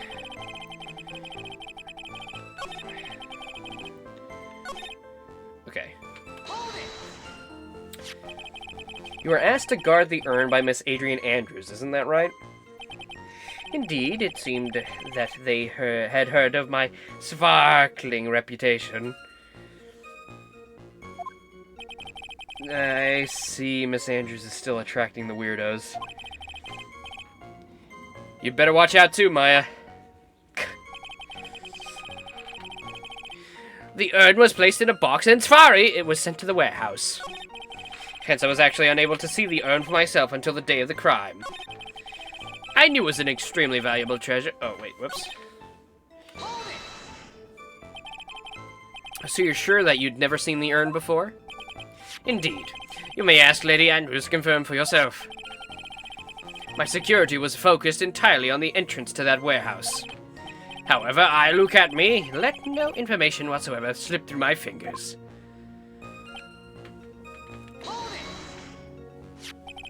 You mean this calling card? That's right. That is, without a doubt, my calling card. I guess Mr. Delight didn't make this after all. Of course, because admin knew about the emblem. Making this card authentic would have been child's play for him. I then handled security by myself to ensure that my crime would go smoothly. Then no one entered the basement warehouse? Unfortunately, there were many different treasures being taken there. Thus, for a period of approximately 5 days, people were indeed going in and out of the warehouse.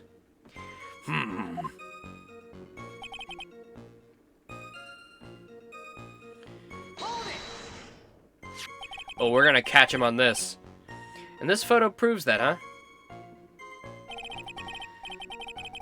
To be honest, even if the photo was taken, I didn't think it would matter terribly much. Hey Nick, if this photo's a fake, Detective Atme might have stolen the urn wherever this was taken. That's true. You know, he's been saying that he never saw the urn until that night. If we can prove that he's lying there, we can wrap this up and put a bow on it. Need a good hard look at the court record.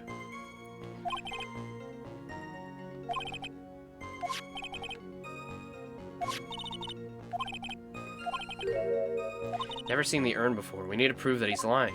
Yeah, it just clicked, so...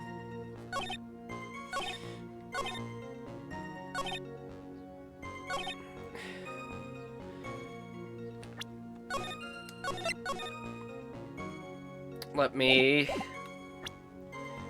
show this. No?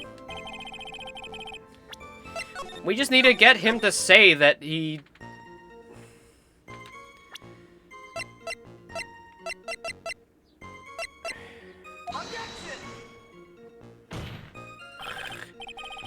How do we get him to fuck up here?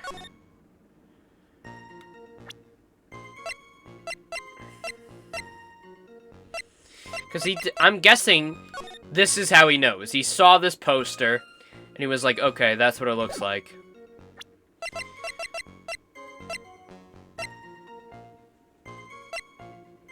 Checking a pose.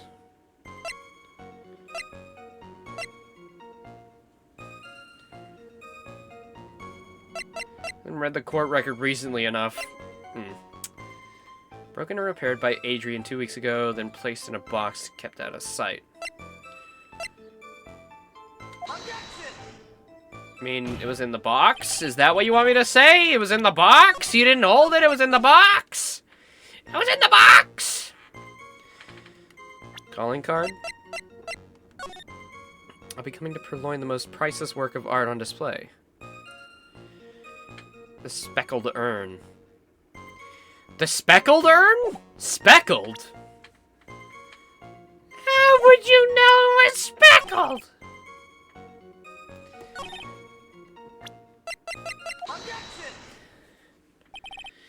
Mr. Atme, if you really are Mask to Mask, and you also wrote this calling card, correct?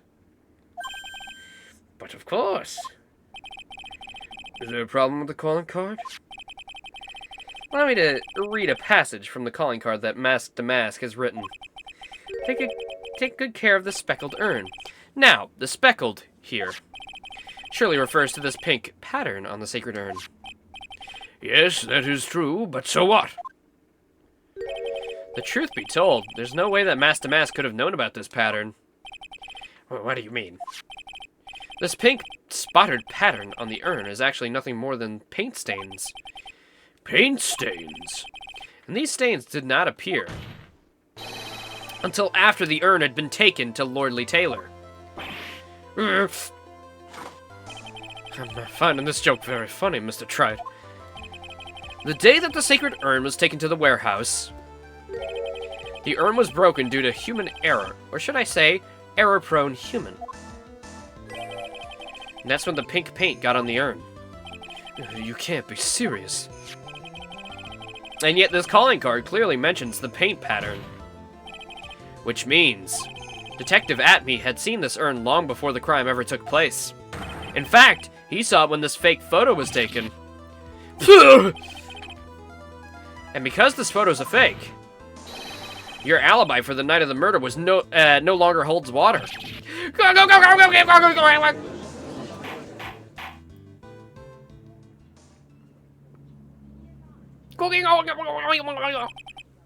Witness, do you have anything to say for yourself? Alright, that did it. He's broken. Nick, I think it's still a little early for a victory pose. Huh?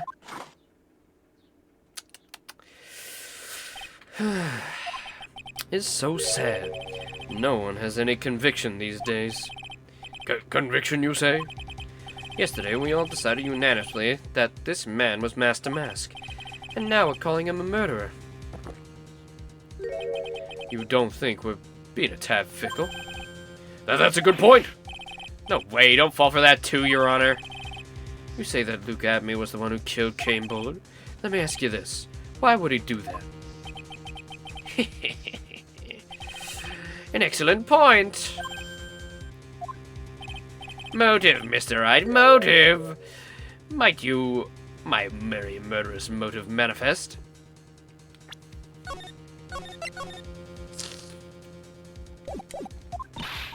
Nick, he's getting his second wind.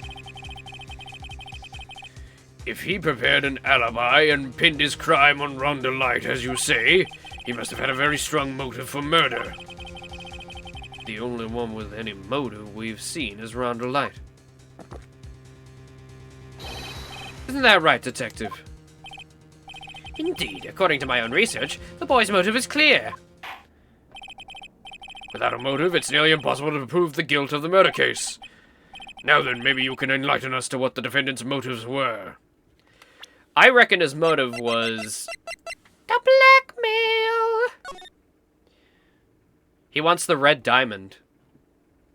He wanted that red diamond. It's on his finger. Look, there it is. It's right there. Sparkling. All the while. I'd be honored, sir, old-timer. Doing everything they can to make Ron look suspicious. Despite our lack of hard information, this might be our only chance.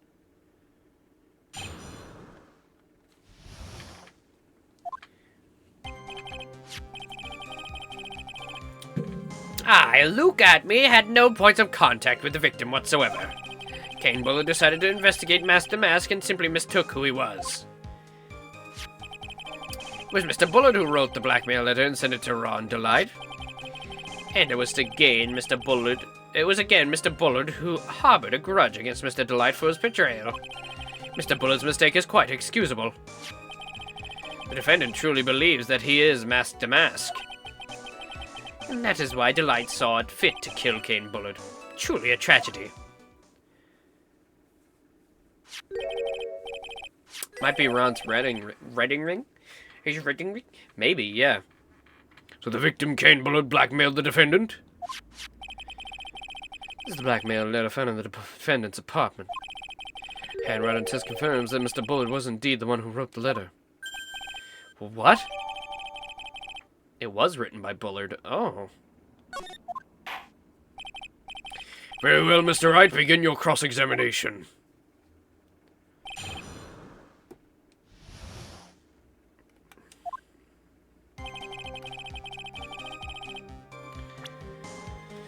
So this was 100% written by Bullard. Okay.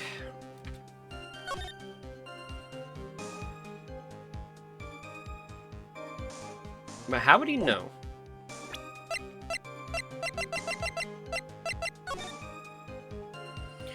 Jewel, artifact, sculpture, painting.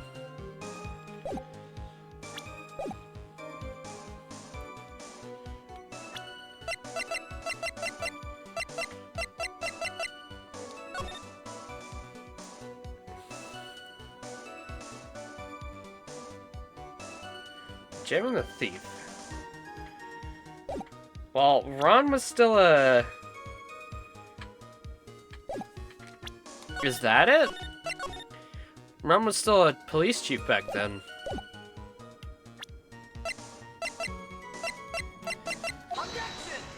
Nope.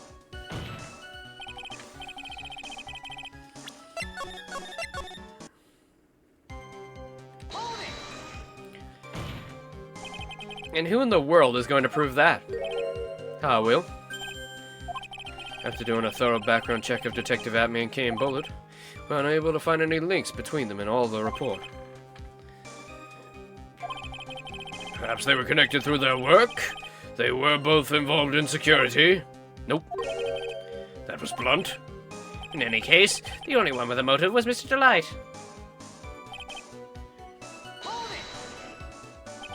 Mistook? That's right, mistook, from the Old Norse mistaka, meaning to take an error. That wasn't what I meant. Just who did the victim mistake Mr. Damask to be? Why, the answer's obvious. Ron Delight, of course. Boy, I'd like to wipe that smug off that guy's face.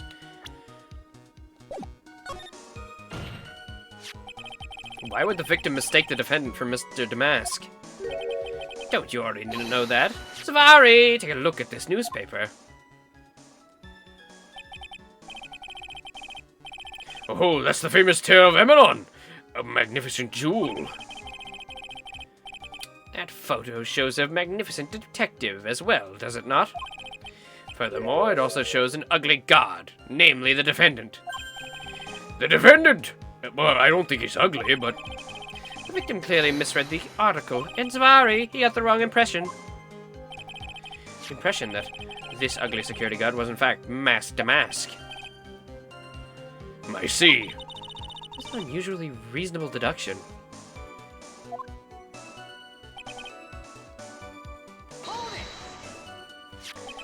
You mean this blackmail letter right here? It says ring $50,000. And the handwriting is without a doubt the victim's?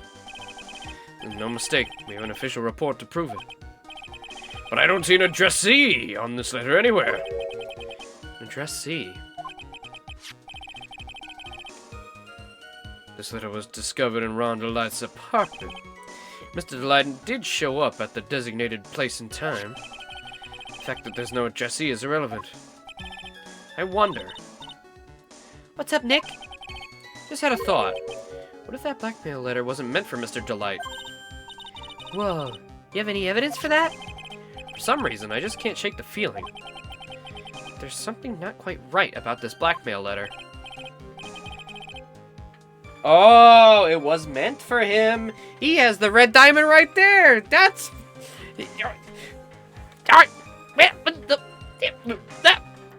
Were they in cahoots?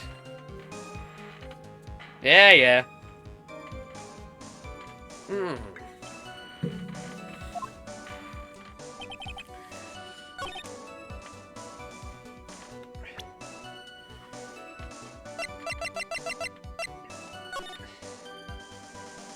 Maybe if I just... Mind if I ask you a few questions, Detective Atme? Well, if it's just a few, I guess it's alright. When you said that this letter was addressed to Ron Delight, I couldn't help but notice one major contradiction. Contradiction? I don't know where a walking contradiction like you gets up saying things like that. You're the one to talk. Times like these, men are made to express themselves with their fists. Why don't you show us what you got there, Junior? Indeed, time to man up, Mr. Wright.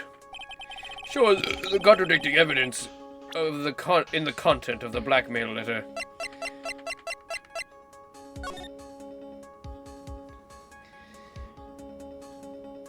Take that red diamond you received the other day instead.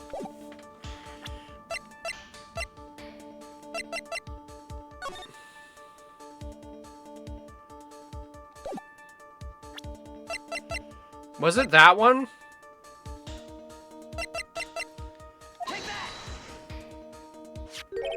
Take a good look at this newspaper clipping. Because it was this one, because the museum gave him a reward for bringing back the treasure, right? Quote unquote.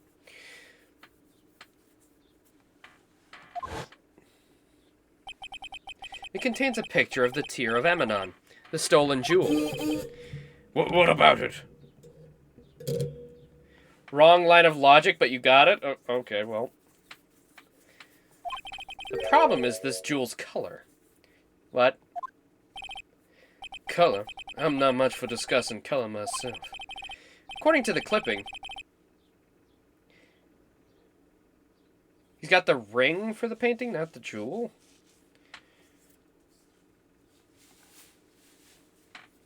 Stolen jewel was blue.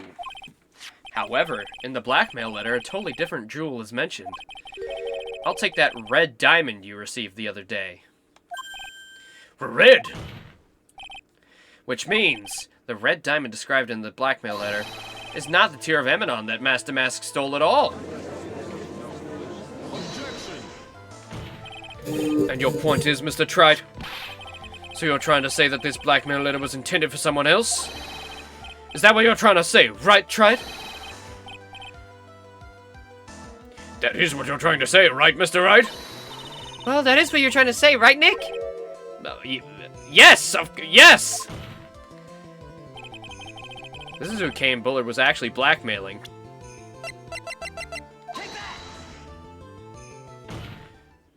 Naturally. It was you, Detective Atme. Do you have any sort of basis for that claim?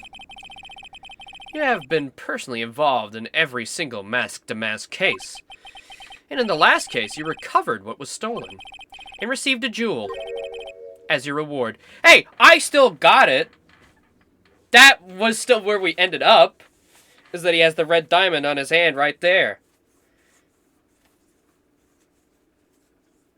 I was wrong about the crime where he did get it. But alright. I feel like the way we got there could have been simply solved as if we started with that, but whatever you say, Phoenix. Jewel? Probably the one wrapped conspicuously around your finger. The red diamond ring. Oh.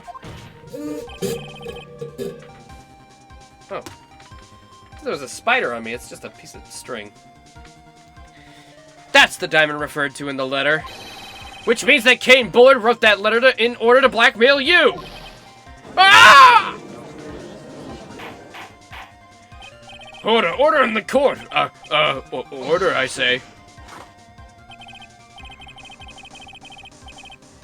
Although never explicitly stated, the court was running with the idea that the tear was the red gem. Yeah, that was never said. Nor did I pick up on that. But, yeah, alright. Seems you've gone too far with your childish... Did I just miss that state of reasoning? Was there, like, a way to get that uncovered?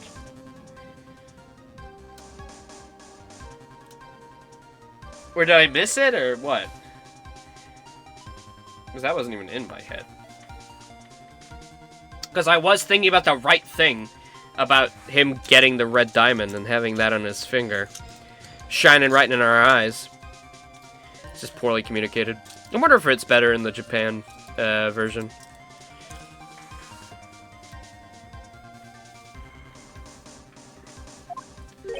Uh-oh. I don't like the way he said that. Team Bullet blackmailing Luke at me? Are you for real? Yes, I am. For real. Hey, come on, stand up to him. Then answer me this. The blackmail letter contains the following passage. If you don't want your identity revealed to the world... Yes, it certainly does. Kane Bullet threatened to make Luke Atmy's identity public knowledge. An identity he wanted to keep secret. So what was this identity? As the accomplice to Mask the Mask? He was the one controlling him. Atmy killed King Bullard because he was afraid of a secret becoming known. What was the identity he wanted to keep secret? This is what it all comes down to, Nick. I mean, he's the accomplice to Master Mask.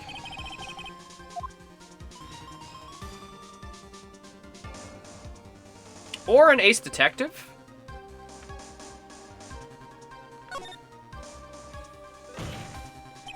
Luke Atmy was an ace detective. Thank you for the kind introduction.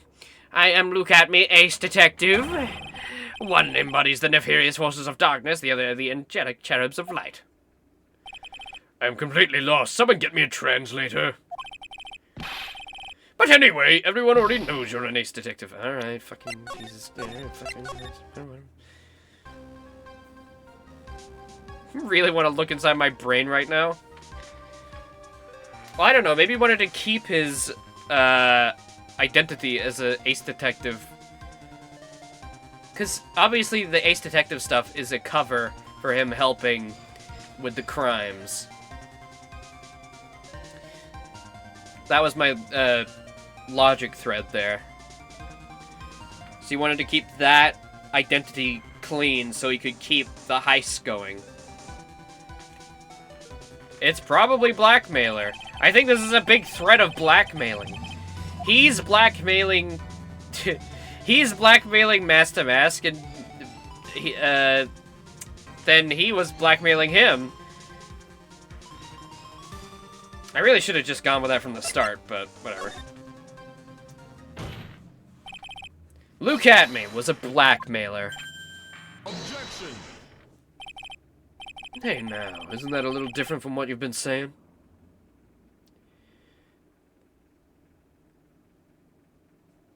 Well, yeah, he's been blackmailing our boy, Ron, so he'd commit crimes for him. You said that Kane Bullet was the one blackmailing Luke Atmy. Are you saying that Atmy was blackmailing someone else on top of that? You have to admit, that does sound a little odd. It's not odd. It's the only thing that makes any sense. Kane Bullard was blackmailing Luke Atmy. But Ron Delight was also being blackmailed by a certain someone.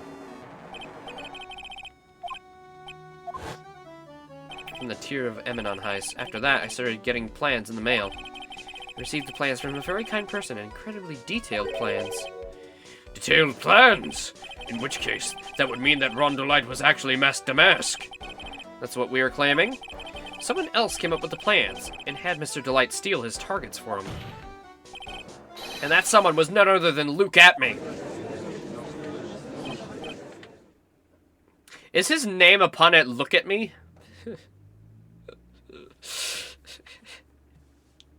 Yet again, it takes me until day 2 to realize that.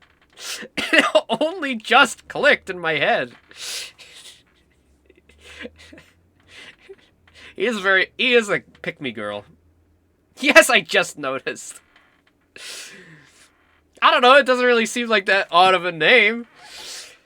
Man, I'm not deflecting the Detective Gumshoe accusations anytime soon. Silence! Now I see. It's all becoming clear. But what is? When you were in grade school, you received the same report card every year. Careless with the tendency to jump to conclusions. Am I wrong? How did you... You say that I, Luke Adme, was blackmailing Ron Delight? In which case, I would naturally know all about this relation to Master Mask. Well, yeah. Ron Delight started receiving plans from his second crime onward, correct? Which means I learned of his identity when he committed the first crime. Good point. Certainly you couldn't have blackmailed him otherwise. In that case, let's see some hot, bitter evidence. During the first crime, how did Luke Atman know that Ron Delight was Master Mask?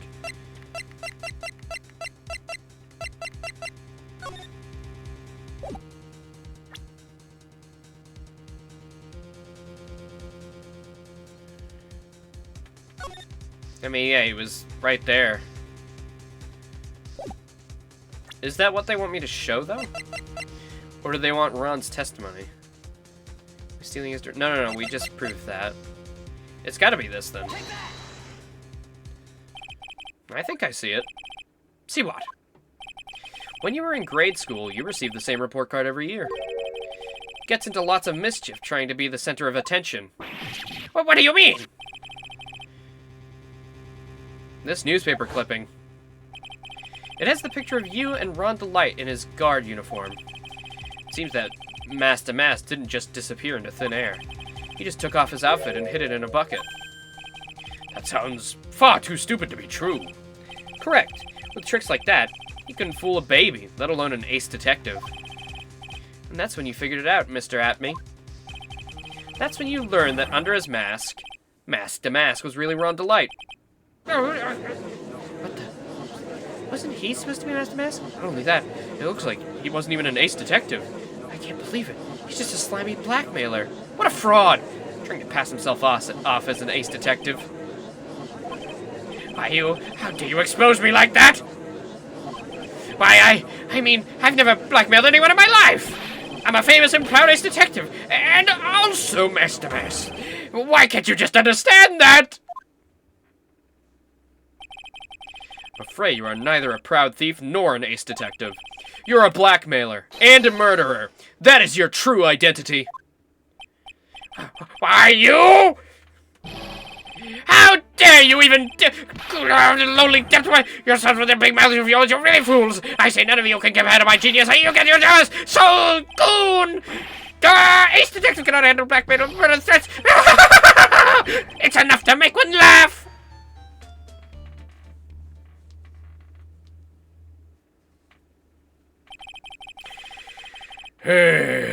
Always with my trials we get the crazies.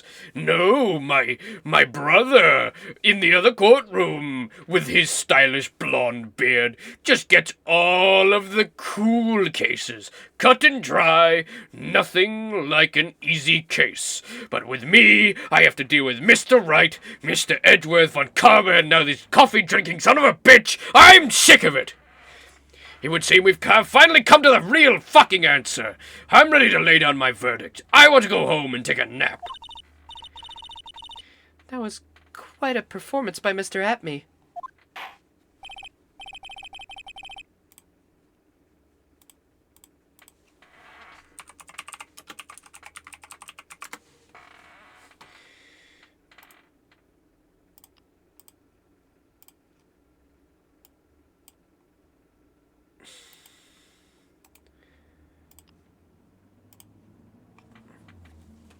Bailiff, please prepare yourself for Mr. Atme. Objection. Ah, great. We're not done yet.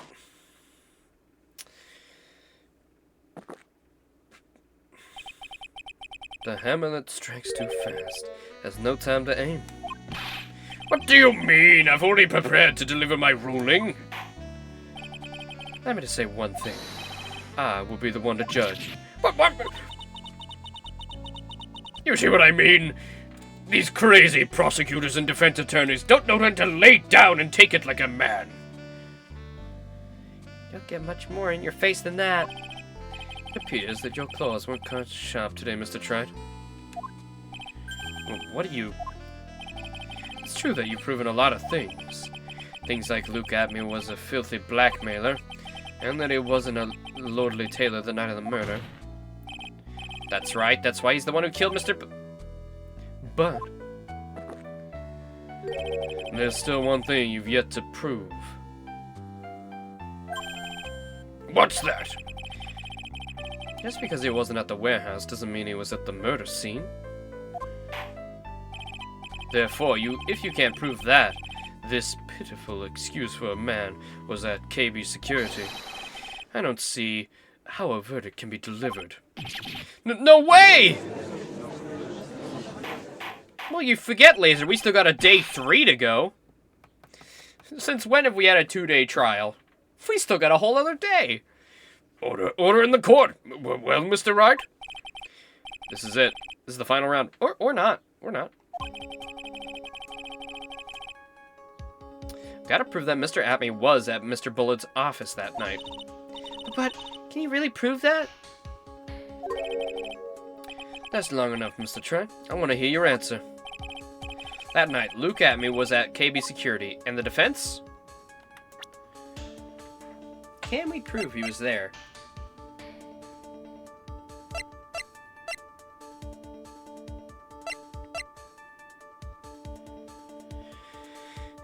This is over. I'm gonna guess the Shuchishito. Because why is this bent? Why is this bent? I'm gonna say this. He definitely hit it, and it's not easy to bend, I think. Didn't they say it was like... It's genuine. It's not an actual sword, but it's like still a tough material. So I don't see. That's got to be it. That's got to be the connecting tissue. Because why is it bent? We proved that he didn't get knocked over the head in that first trial. We proved that that was all staged. So. I want to see if this is it. Huh. Don't you worry, I'll watch over you as you break down and fall to pieces. Let's see this proof.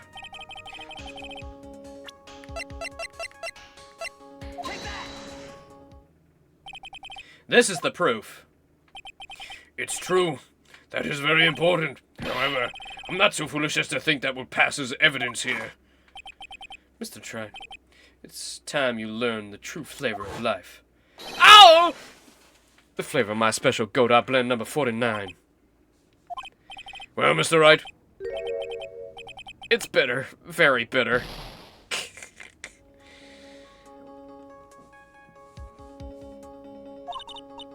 Come on, Nick, don't give up now. What do I do? It's over. If it's over... If I make a mistake here, it's over.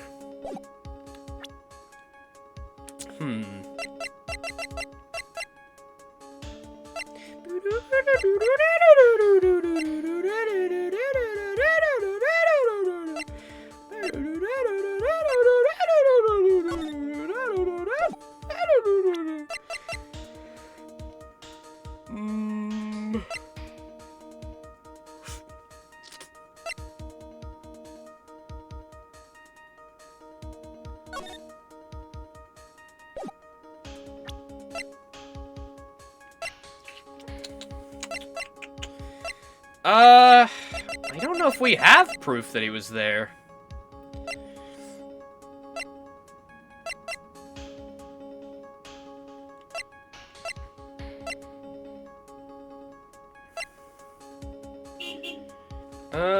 Honk honk. Okay, I might have to check what that is real quick. I'll think about it while I'm gone. You guys as well.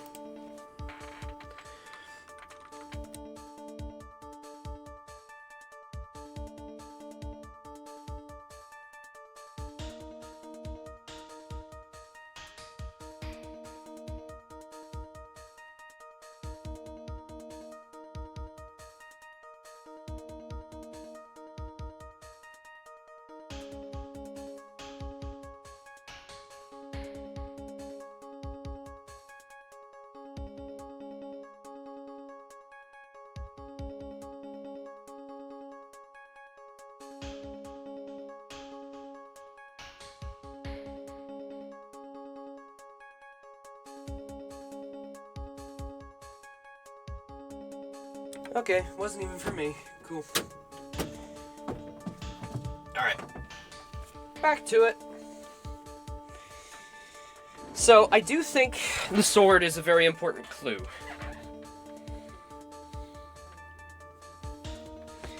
Oh, check if it's not? Oh, right. I thought you meant check if it's the sword. Okay, wait, before we do that, I will. But I think the sword's important. I think he did use the sword to hit him over the head. Though,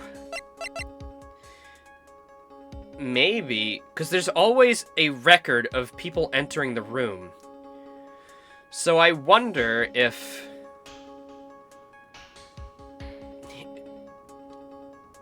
Mr. Delight was being followed, and then he got in with this. When he opened the door, he got hit, right? As soon as he entered. So if he was being followed and got hit from behind instead, like it says here. Oh, but he said forehead. But he said he was dazed, so maybe he wouldn't know. Oh well. Let me go back, so we don't have that penalty. I can't prove it. Just as I thought. But, if we hear more of Detective Atmey's testimony... Unfortunately, that's as far as you go, Mr. Trite. What do you mean? I won't allow for any more testimony. That's what I mean. What? Have you forgotten? Luke Atmey is here after we interrupted his own trial. And you have failed to prove he committed the murder. I think it's time for this witness to return to his own trial. Face his guilt. His guilty verdict is Master Mask. No. Well now, Sir Lawyer, it seems that love wins out in the end after all. I am the ace detective as well as Master Mask. My verdict will verify that. Just as Ron Delight will verify that he's the true murderer. I declare that with the full force of my ace detectiveness... Alright, come on, updated autopsy report. Can't believe this. At this rate, Ron is... Don't give up now, Nick. We still have tomorrow. We can look for evidence and... By then, it'll be too late. Huh? But why?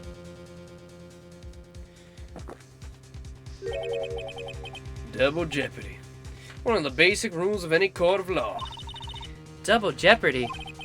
Should a defendant be tried and found innocent in court, that defendant cannot be tried again for the same crime. This is a fundamental rule of all courts. And it applies to this witness as much as it applies to anyone else. Mr. Atmey will be found guilty in a matter of minutes. Guilty as Master Mask, which means he'll be innocent as far as the murder of Kane Buller is concerned. No way! The fact that you were unable to prove Mr. Atmey's guilt of that crime here means that he will never again be tried as Kane Buller's murderer. Ah!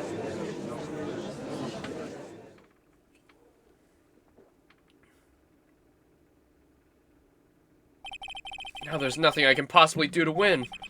Even if Ron is proclaimed to be innocent, the real killer, Luke Atmey, will go free. You've cross-examined every statement the witness has made here today, and as long as there's no more testimony, I'm afraid I have to declare that there will be no further questioning of this witness. Are there any objections?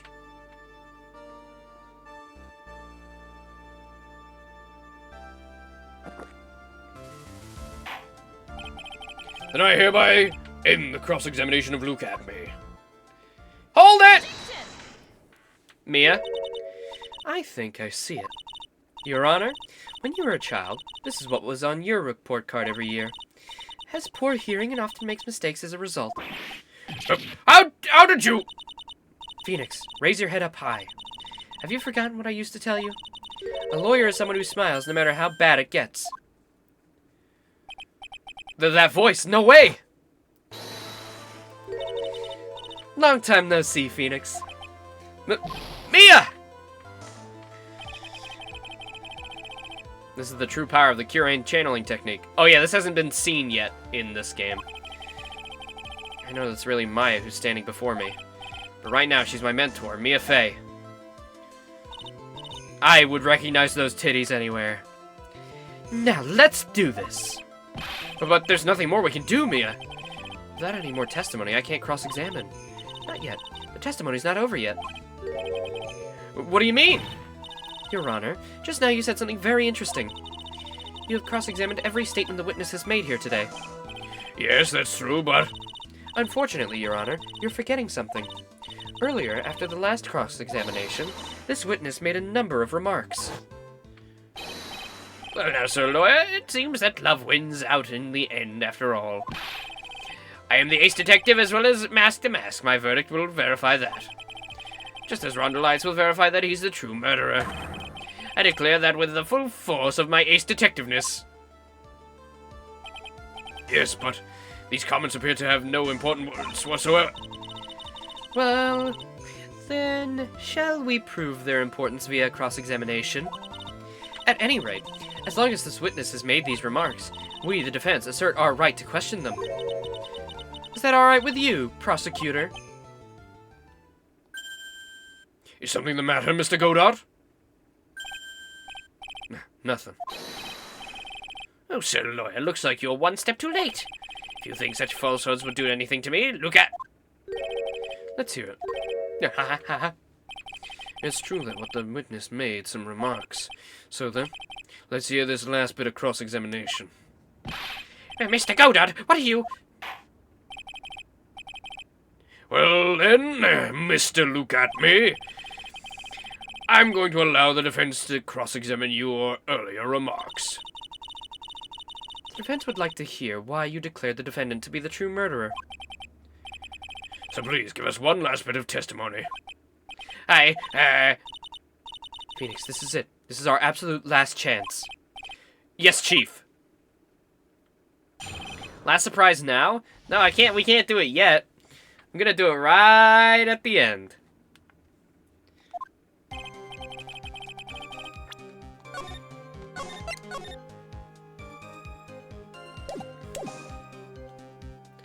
When we fully prove it.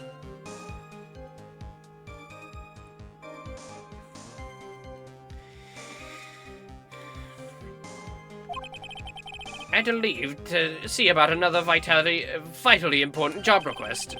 I'd known about the date beforehand, so I had this photograph readied. My brilliant deduction was what informed me that the true culprit was Ron Delight. And thanks to the keycard and wallet, it was abundantly clear that he was there. I was also able to make a deduction from the buzzer, which only sounded once. The button did not have any fingerprints on it. Good day. The victim would have left prints on it if he had sounded it, which means the killer sounded it. Mr. Delight was wearing the Master Mass outfit, which is why he left no prints. Well, you're also wearing gloves. In the blackmail letter, the victim likely just mistook the color of the jewel. Sorry! Therefore, all the evidence points to the poor boy. Testimony actually seems to hold up pretty well. The witness's earlier remarks do not appear to have been hastily prepared. All of his points have been explained, and none of them seem to contradict anything. But of course. But how did you know about the security buzzer? The police investigation documents went directly through me. I always look over all the documents. It's elementary, Sir Lawyer. Ugh. Gonna make even more trouble for us now, Sir Lawyer? I will not allow any of your usual shenanigans, Mr. Wright. Yes, Your Honor. We cannot postpone Luke Atmy's trial any longer. This is your last chance. Hang on a sec, just one chance? Seems that this party... the coffee's getting to me. Seems this party's about to begin. Well, Phoenix, there isn't any evidence that contradicts with that testimony. So it would seem. What do you mean, so it would seem? Listen, Phoenix, pointing out contradictions doesn't always mean you have to present evidence, does it? At any rate, this is our last chance. If you can't point out a case-breaking contradiction, you lose. That's all there is to it. Cup number 17. The last cup. Seems like the time has come to put an end to this trial. I have to find a fatal contradiction in this testimony. And I need to point it out without presenting any evidence. Which means all I can do is find the contradictory remark and press it. Remember, you only get one chance. Ah!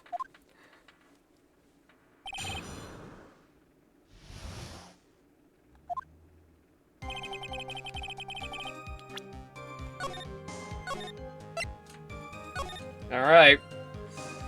Let me just,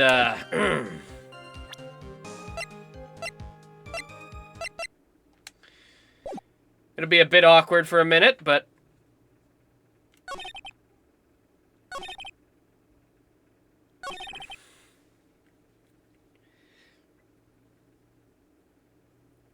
Brilliant deduction.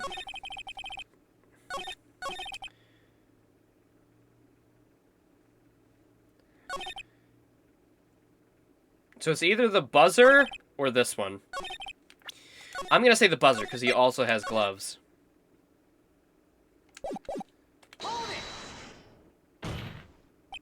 Mr. At me about this last remark.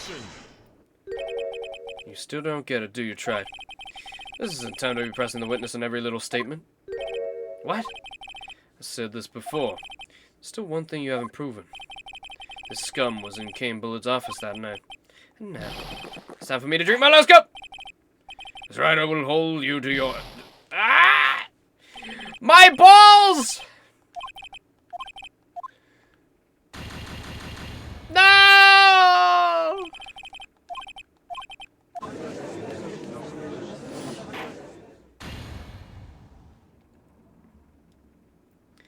Well, that was quick.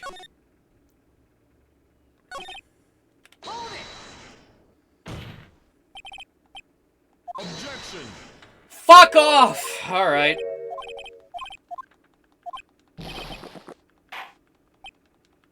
Yeah, I did. I thought I had it. Okay, never mind. He has the evidence.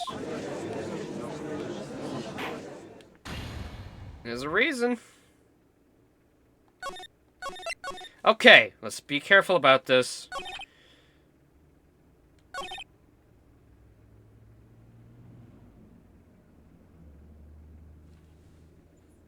The victim would have left prints if he sounded it, which means the killer sounded it. Mr. Light was wearing the outfit, which was why he left no prints. Blackmail letter? The victim likely just mistook the color of the jewel. This one? Objection. Oh my god. Oh! I have to go through this every time? I couldn't imagine playing this on GBA. Like, at this point, you'd have to do the entire thing again. Oh my god. That would be so upsetting.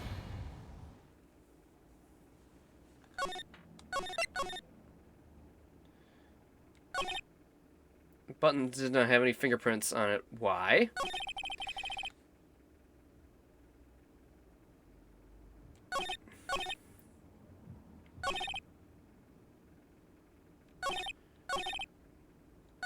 Is it this one? The evidence also points to him? Objection. No. I feel like all of these could be picked apart. But I'm not allowed to do that because of bullshit. Sorry, Mr. Wright, you have no more time.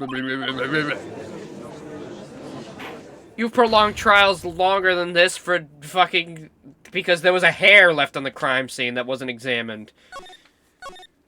This is baloney.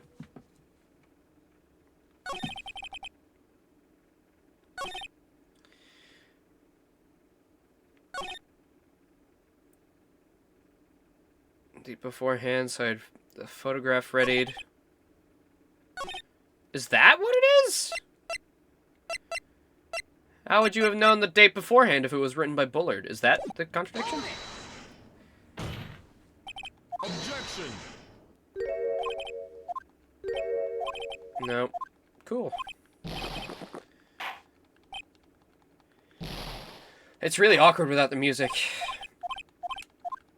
But, I mean, it doesn't really make any change because we just get sent fucking to hell either way.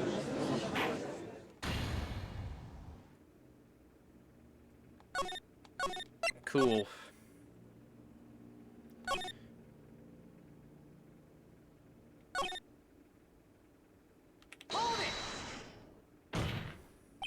Objection. I'm literally just pressing every fucking...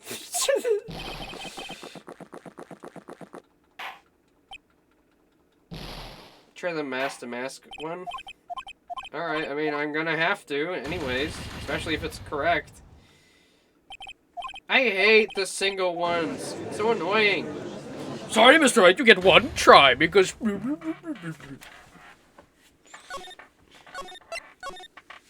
Sorry.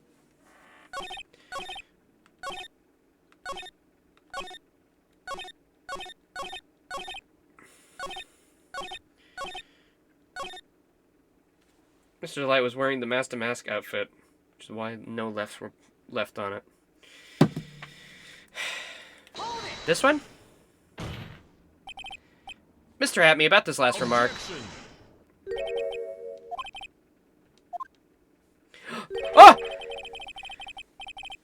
Finally! I knew it was fucking the fingerprint thing. There was just like 5 fingerprint statements to press.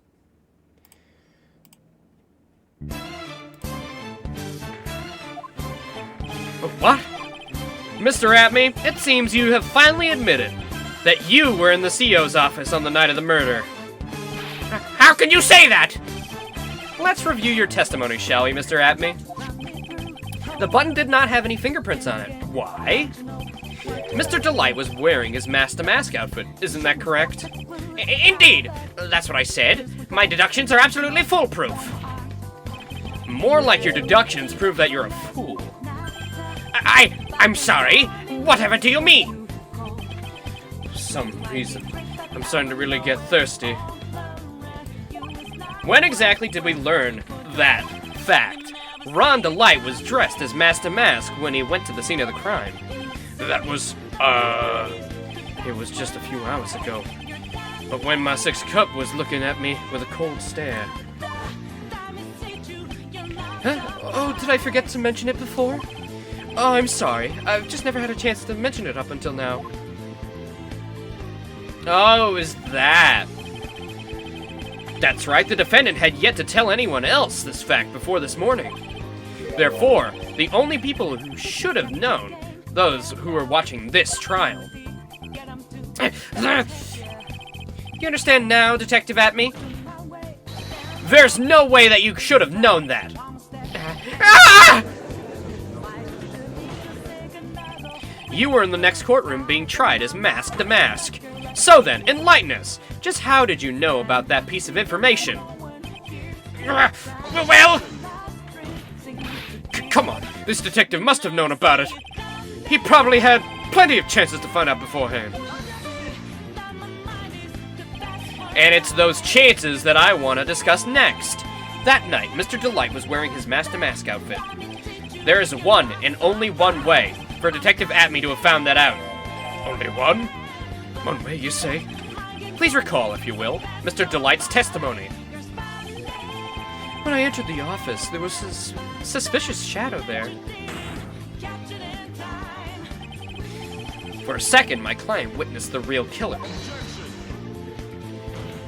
But Mr. Delight never saw his attacker. There's no way to tell whether or not the real killer was Luke Atme. It's with that statement that I'll turn this case on its head. Just what are you implying? Mr. Delight saw the real killer, correct? Now, if you turn that statement around, it stands to reason that the real killer had also seen Ron Delight. Impossible.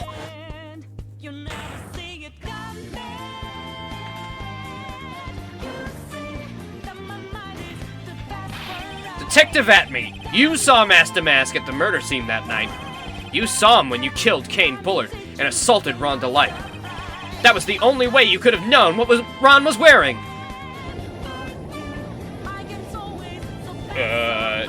Earthquake?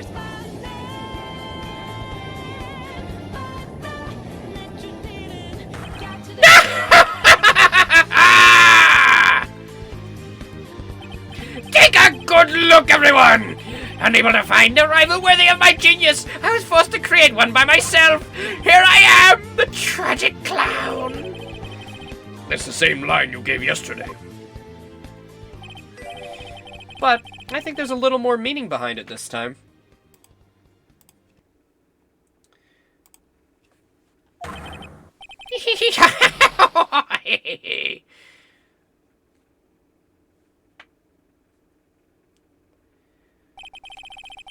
Well, was that worth it?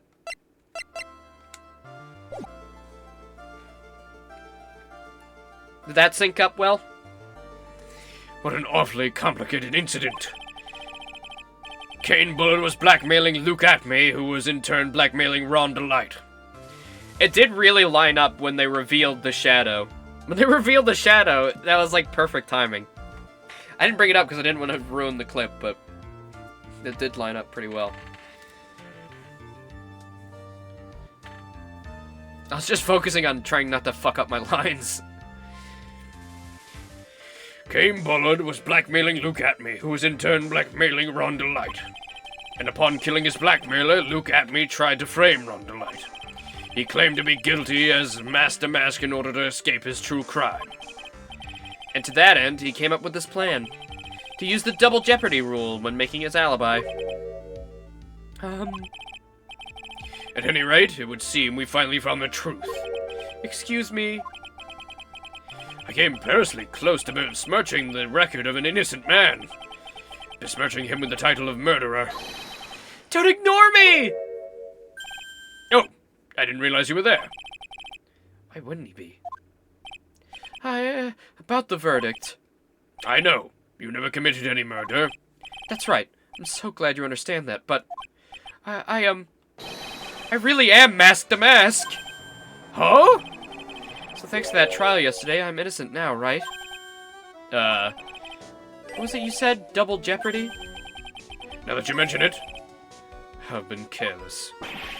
Careless? What do you think, Mia?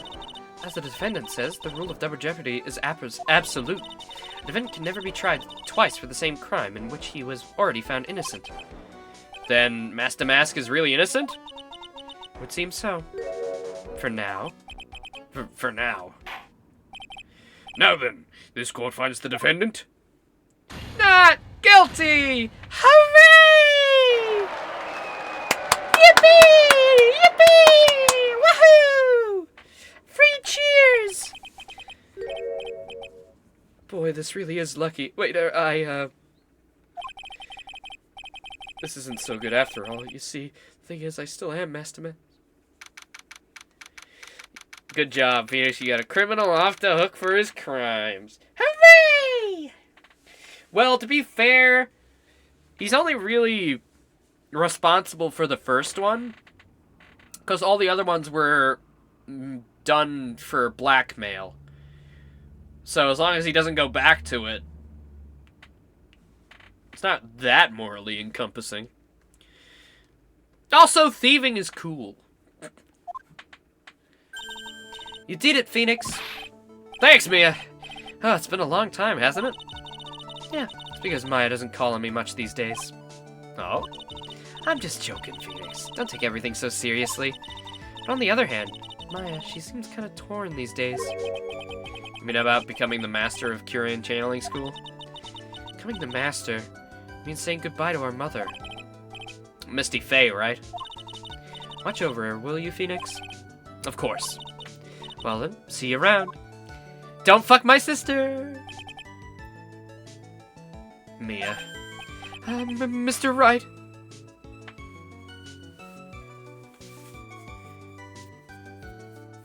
Yeah, it's true. Maybe if his wife stopped spending all the money and got a goddamn job. A G-dang job. I don't know what to say. Congratulations, Mr. Delight. Thank you so much. No, wait. Nothing really matters anymore, though, now that all of this has happened. Come on, just be happy already. Maya, you've been cleared of the murder charges and got off as Master Mask to boot. But in exchange, I lost everything. Huh? What do you mean? stealing security information from KB Security, becoming mask to mask. I did it all for one reason. For her. You mean your wife, Desiree? She hates criminals more than anything. Come to think of it, she was once held hostage by some robbers, wasn't she? She's always said how she hated sneaky criminals. I knew that, but once I got fired from KB Security and lost all the money I had, she wouldn't have any reason to stay with me. I thought she would leave me for sure. So that's why you became mask to mask. Yes, it's all over now. Broken Bowl can never be put back together. That's not true, right, Nick? Right.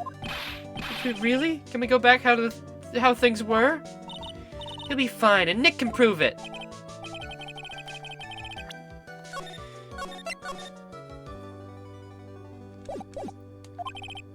Mr. Light, even if a bowl is broken, there's always a way to put it back together.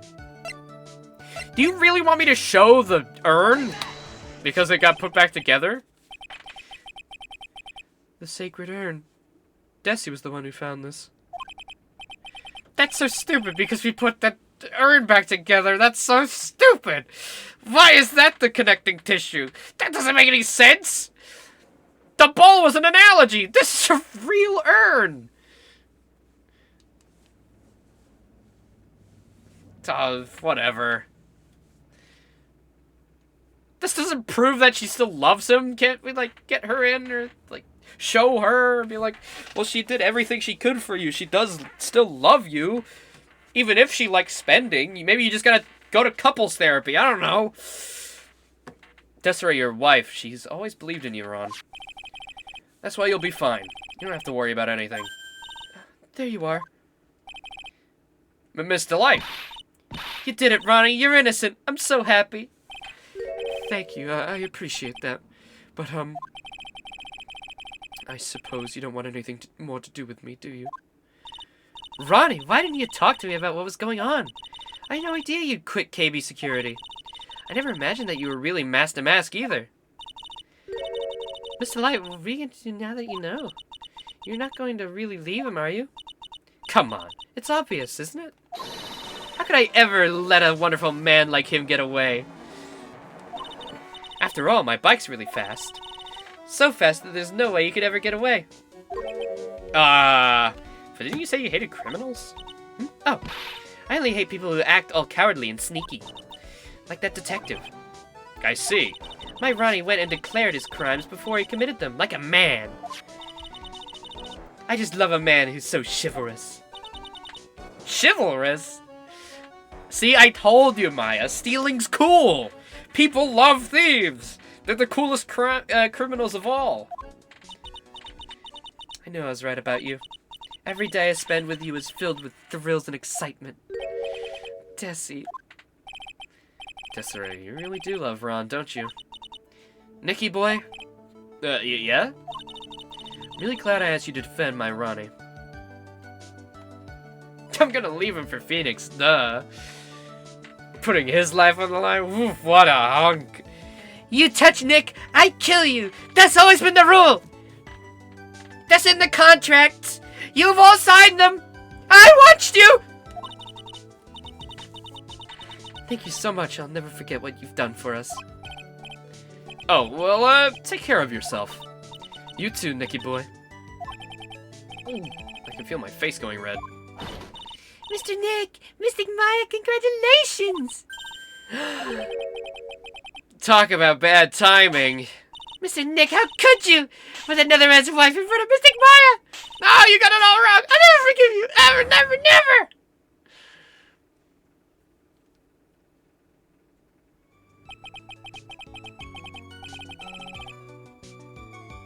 What do you do if Master Mask is gonna steal your balls? Well, I present them. I shave them and I present them for him. Obviously. If he's already planning on stealing your balls, there's not much you can do, right? Hey, it works out for me. I want a vasectomy anyways. This cuts down on the cost. Free $99, baby.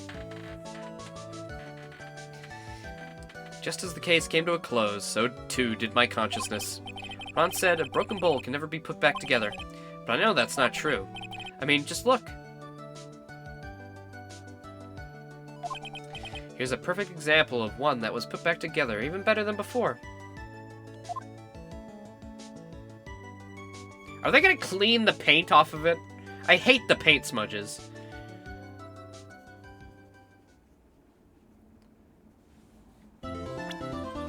Hooray! Maid Maya, yes please? Maid Maya mode? Recipe for turnabout. Have they run out of ideas? Now they're just putting cute girls in maid costumes? Well, it was gonna happen eventually. That's enough! This court has no reason to further prolong the trial. This case is extremely clear. I see no room for misinterpretation of the facts. It wasn't me! I swear it wasn't me! The evidence and testimony we've seen and heard are conclusive. The victim was alone at this table when he drank from that poisoned cup of coffee. No, you're wrong! I know what I saw. I saw...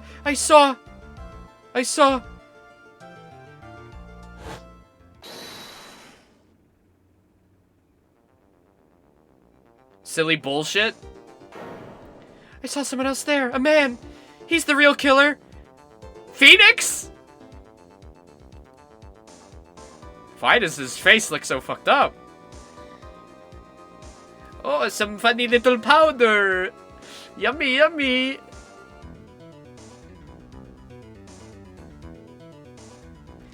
Oh, some silly ass bullshit. Alright. Well, I'd say pretty much wraps this case up, wouldn't you? Mr. Wright? This court finds the defendant. I didn't even get to do anything yet. Guilty? What? Damn, you suck. You stink, loser. Yeah.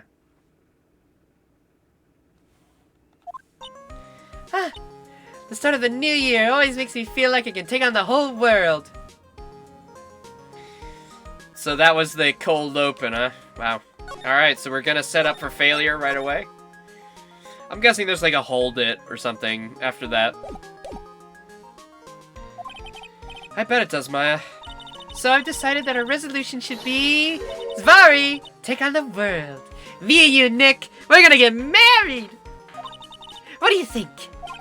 Sure, whatever, Maya. But I think maybe you've had more than enough mistletoe cake. Never. You gotta eat the cake during New Year's. It's practically a tradition. Like watching the fireworks on TV or playing a board game. Hey, pal! You didn't invite me to the menage a trois? What's wrong with you, pal? You promised! Detective Gumshoe. Happy New Year, Detective! Likewise. Now listen up, Wright. I wanna... You're not inviting me to the menage a trois. You promised me you'd invite me with Maya. This is bullshit. Here's to another fruitful year of lawyer-police cooperation. Yeah, me too. Alright, pal, you got some explaining to do. Have you got a holiday present for me, Detective? What? Well, yeah, have this. It's really nothing much, but... Yay, thank you! Look, pal, we need to have a talk. Take a seat. Hey, what about Pearly? You haven't forgotten her present, have you? No, I mean, yes, I mean, no. Are you doing this on purpose? Guess I'm busted. How'd you like my first practical joke of the year? Very funny, pal. Now let's see how funny you think this is when I show you this. Hey, it's me. What is it? A magazine? Hey, I wanna see. Deadly poisoning brings guilty verdict. Defense attorney Wright trounced. Trounced? Let me see that. The defense attorney gave an almost childishly amateur performance yesterday. What the hell is this? It's a report, pal, about you. Listen to this. Mr. Wright must take full responsibility for the ruling in this case. Well, and don't tell me you don't remember anything about it. But I don't remember anything about it. When was that issue from, anyway? December of last year, which I guess makes it last month. Which makes it old news, you mean? But I wasn't involved in a poisoning case in December. Oh my god, is it a body double? You didn't tell me you had a clone, Nick. So what do you think about all this, Nick? If it wasn't you, pal, then that leaves only one possibility. No way. You don't mean A foe. a phony Nick? This must be Gumshoe's idea of a joke. Guess he's starting the year off with one, too.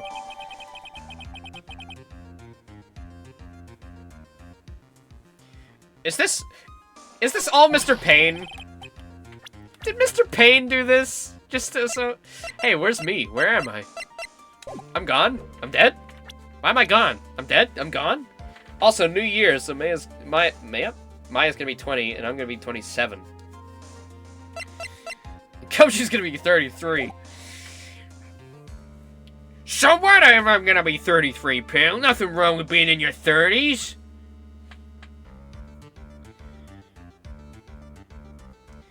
I only existed because I had to present myself?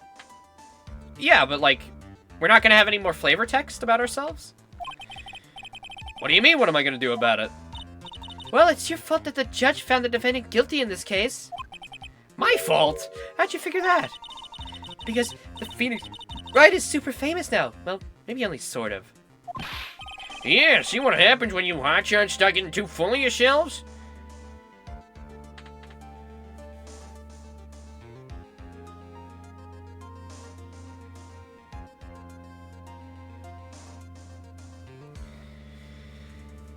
Yeah, nobody even told us. No, Maya didn't know, Gumshoe didn't know, we didn't know. It was a sham trial. I didn't do anything wrong, at least not that I can remember. Do I have funny amnesia? Maybe? You better make this right, pal, now! And that means taking the case back to court, got it? Sounds like we got our first case of the new year. Let's tackle it with gusto. I don't know. The judge has already issued a guilty verdict once in this case. It's not gonna be easy to get it overturned. Guess that New Year's resolution is gonna have to wait till next year. Sure you're taking the case, right? Good. I'm gonna head over to the courthouse then. After that, I'll go back to the precinct. Drop by if you need something, okay, pal?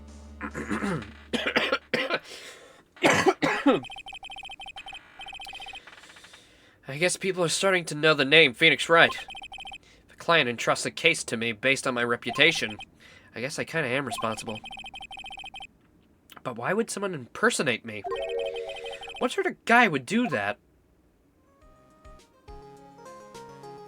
Doo-doo.